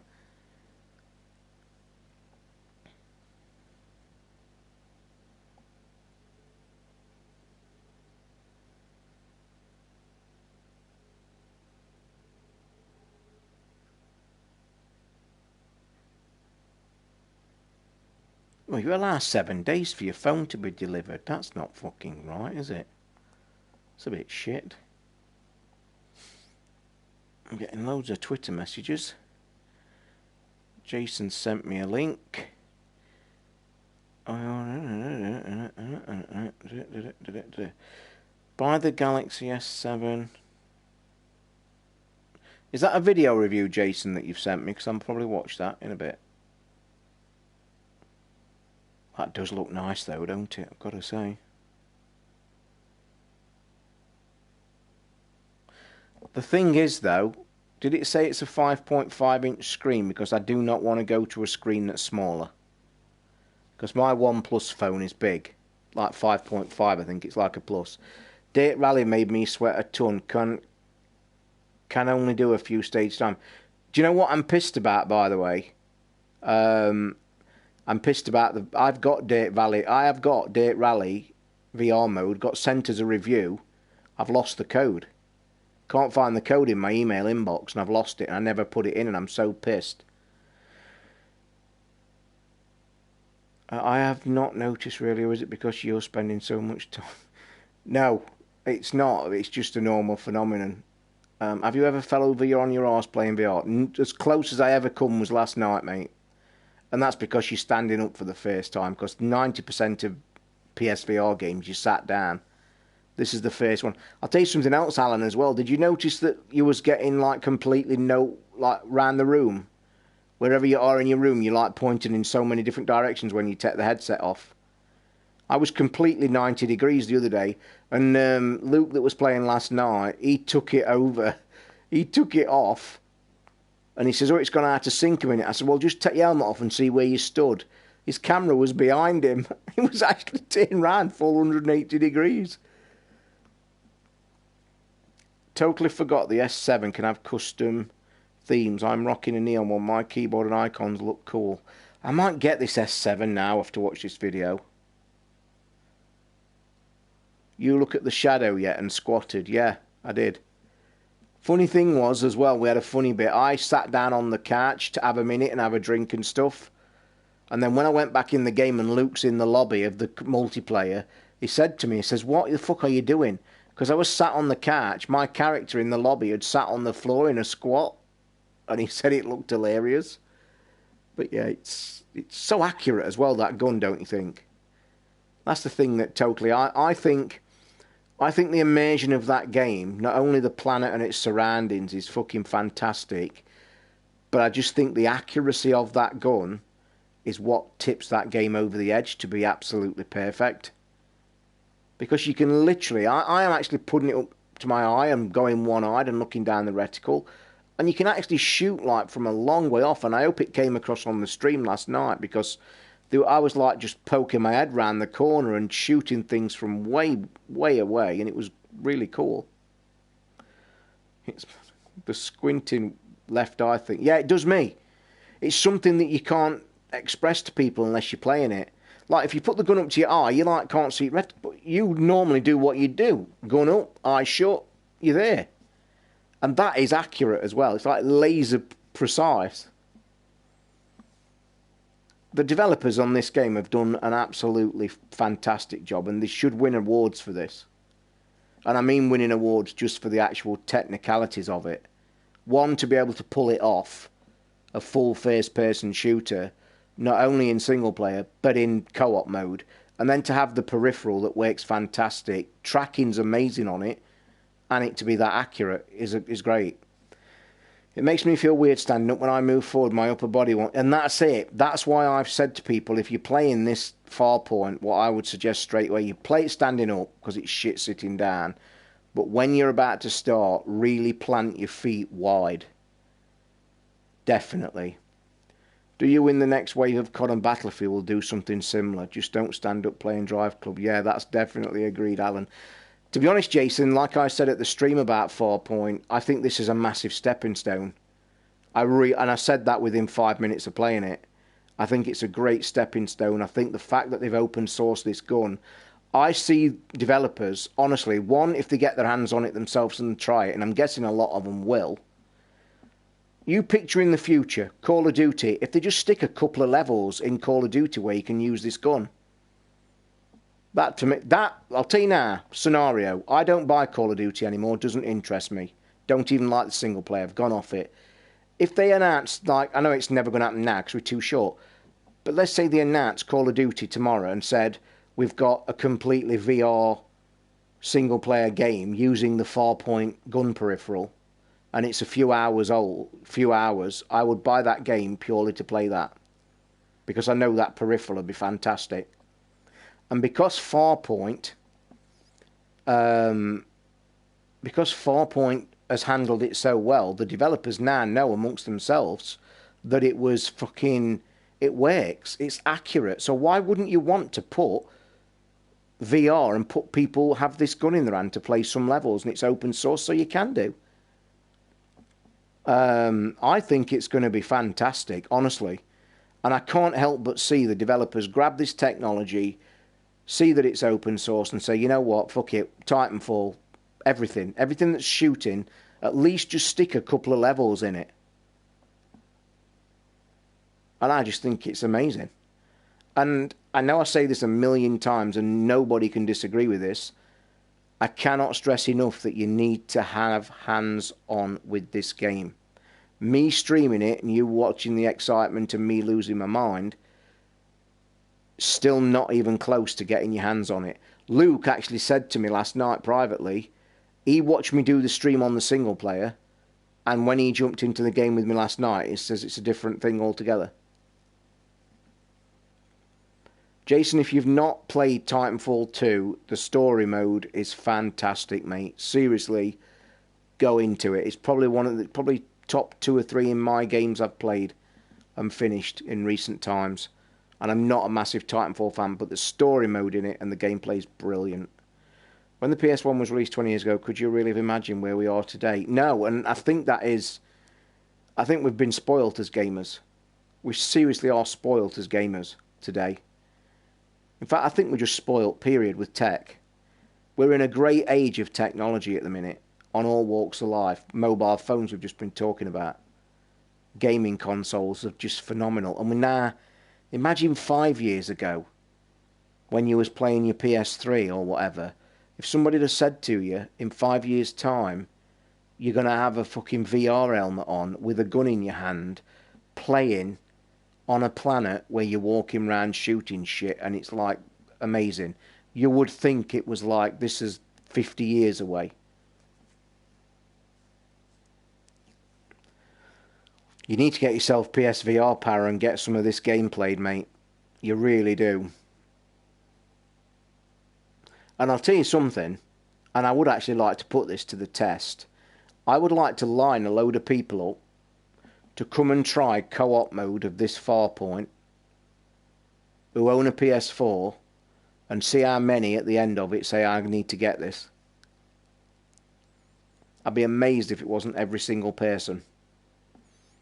And if I was a businessman now trying to sell this, I'd have every person lined up at every show that we've got from now until whenever, and I'd have a queue, and I'd have them playing 20 minutes, half an hour of Farpoint co-op, and it would sell a fucking... In fact, what I'd have a line, half an hour of Farpoint co-op. At the end of the line, they come to a store that's selling PSVRs with this game. They'd sell a fucking million. Holodecks are going to be great. I'd still say we're going to get that kind of utopian future where you just locked away, the Ready Player One. Somebody said, didn't they, in the stream yesterday, what does it feel like to be in Ready Player One? And it really did feel like that. You have, and I cannot stress how much of a step it is. You are in a game with a gun, walking round. And I'll tell you something else what deserves to be given a good thing. The movement mechanic on that game, I am stunned that you don't feel sick one bit. Not even the tiniest bit. Because that was my scariest thing about this when I bought it. I mean, because the Robinson game, I wanted to play that. It's one of the highest rated VR games out there. I can't physically play that. It makes me feel physically ill very quickly. And it's only the movement. And it all goes with that I said to you. When they let you, when you are moving with the right stick and with your head, that's screwed up. You can't do that. That's what messes you up. But because Farpoint handles it differently, it handles it perfect. And like I said in the stream, providing you avoid going sideways a lot and backwards, then it doesn't matter. But did you guys also notice, I said that when I was playing single player, if I go sideways or back I feel a bit queasy. But can't you remember when I played co-op and I was in the height of the game and going crazy? I was going backwards, sideways and never give a shit, did I? And because your brain were getting used to it. And when you're shooting shit coming from everywhere, it don't matter. And when I got that sniper rifle as well, I was so fucking pissed that I got killed straight away. Because that sniper rifle looked fantastic. And that was a really eye up to the thing in. Well, anyway, guys, I'm going to call it a night. It's like 1 o'clock. It's mad, innit?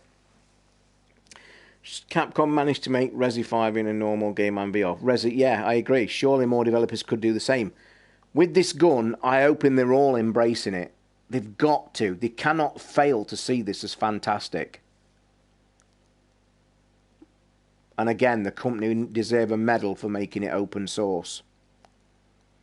They really do. I think that is greatest move that company has ever done. And they deserve a lot of things for it. Anyway, as Para has just said, good night. It's been a crazy stream. 3.5 hours of chatting. I must be mad. Anyway, thanks for coming in, guys. Thanks for staying, because it has only been chat. Tomorrow night, we are going to have some Farpoint co-op of me losing my fucking mind again and going crazy. Can't wait to play it. Cheers, Andy. Have a great day in Australia. I hope the sun shines. I'm now going to watch YouTube to see if I'm buying this Galaxy S7. I will speak to you all on the morrow. Cheers, guys. Really appreciate it, as always. Thank you. Good night. Don't forget to go and click the like button for me, please. I appreciate it if you do. Thanks for the donations last night. I've said that, I think, before, but I do want to reiterate thank you very much for that. And until tomorrow night, I'll be back again. Good night, guys.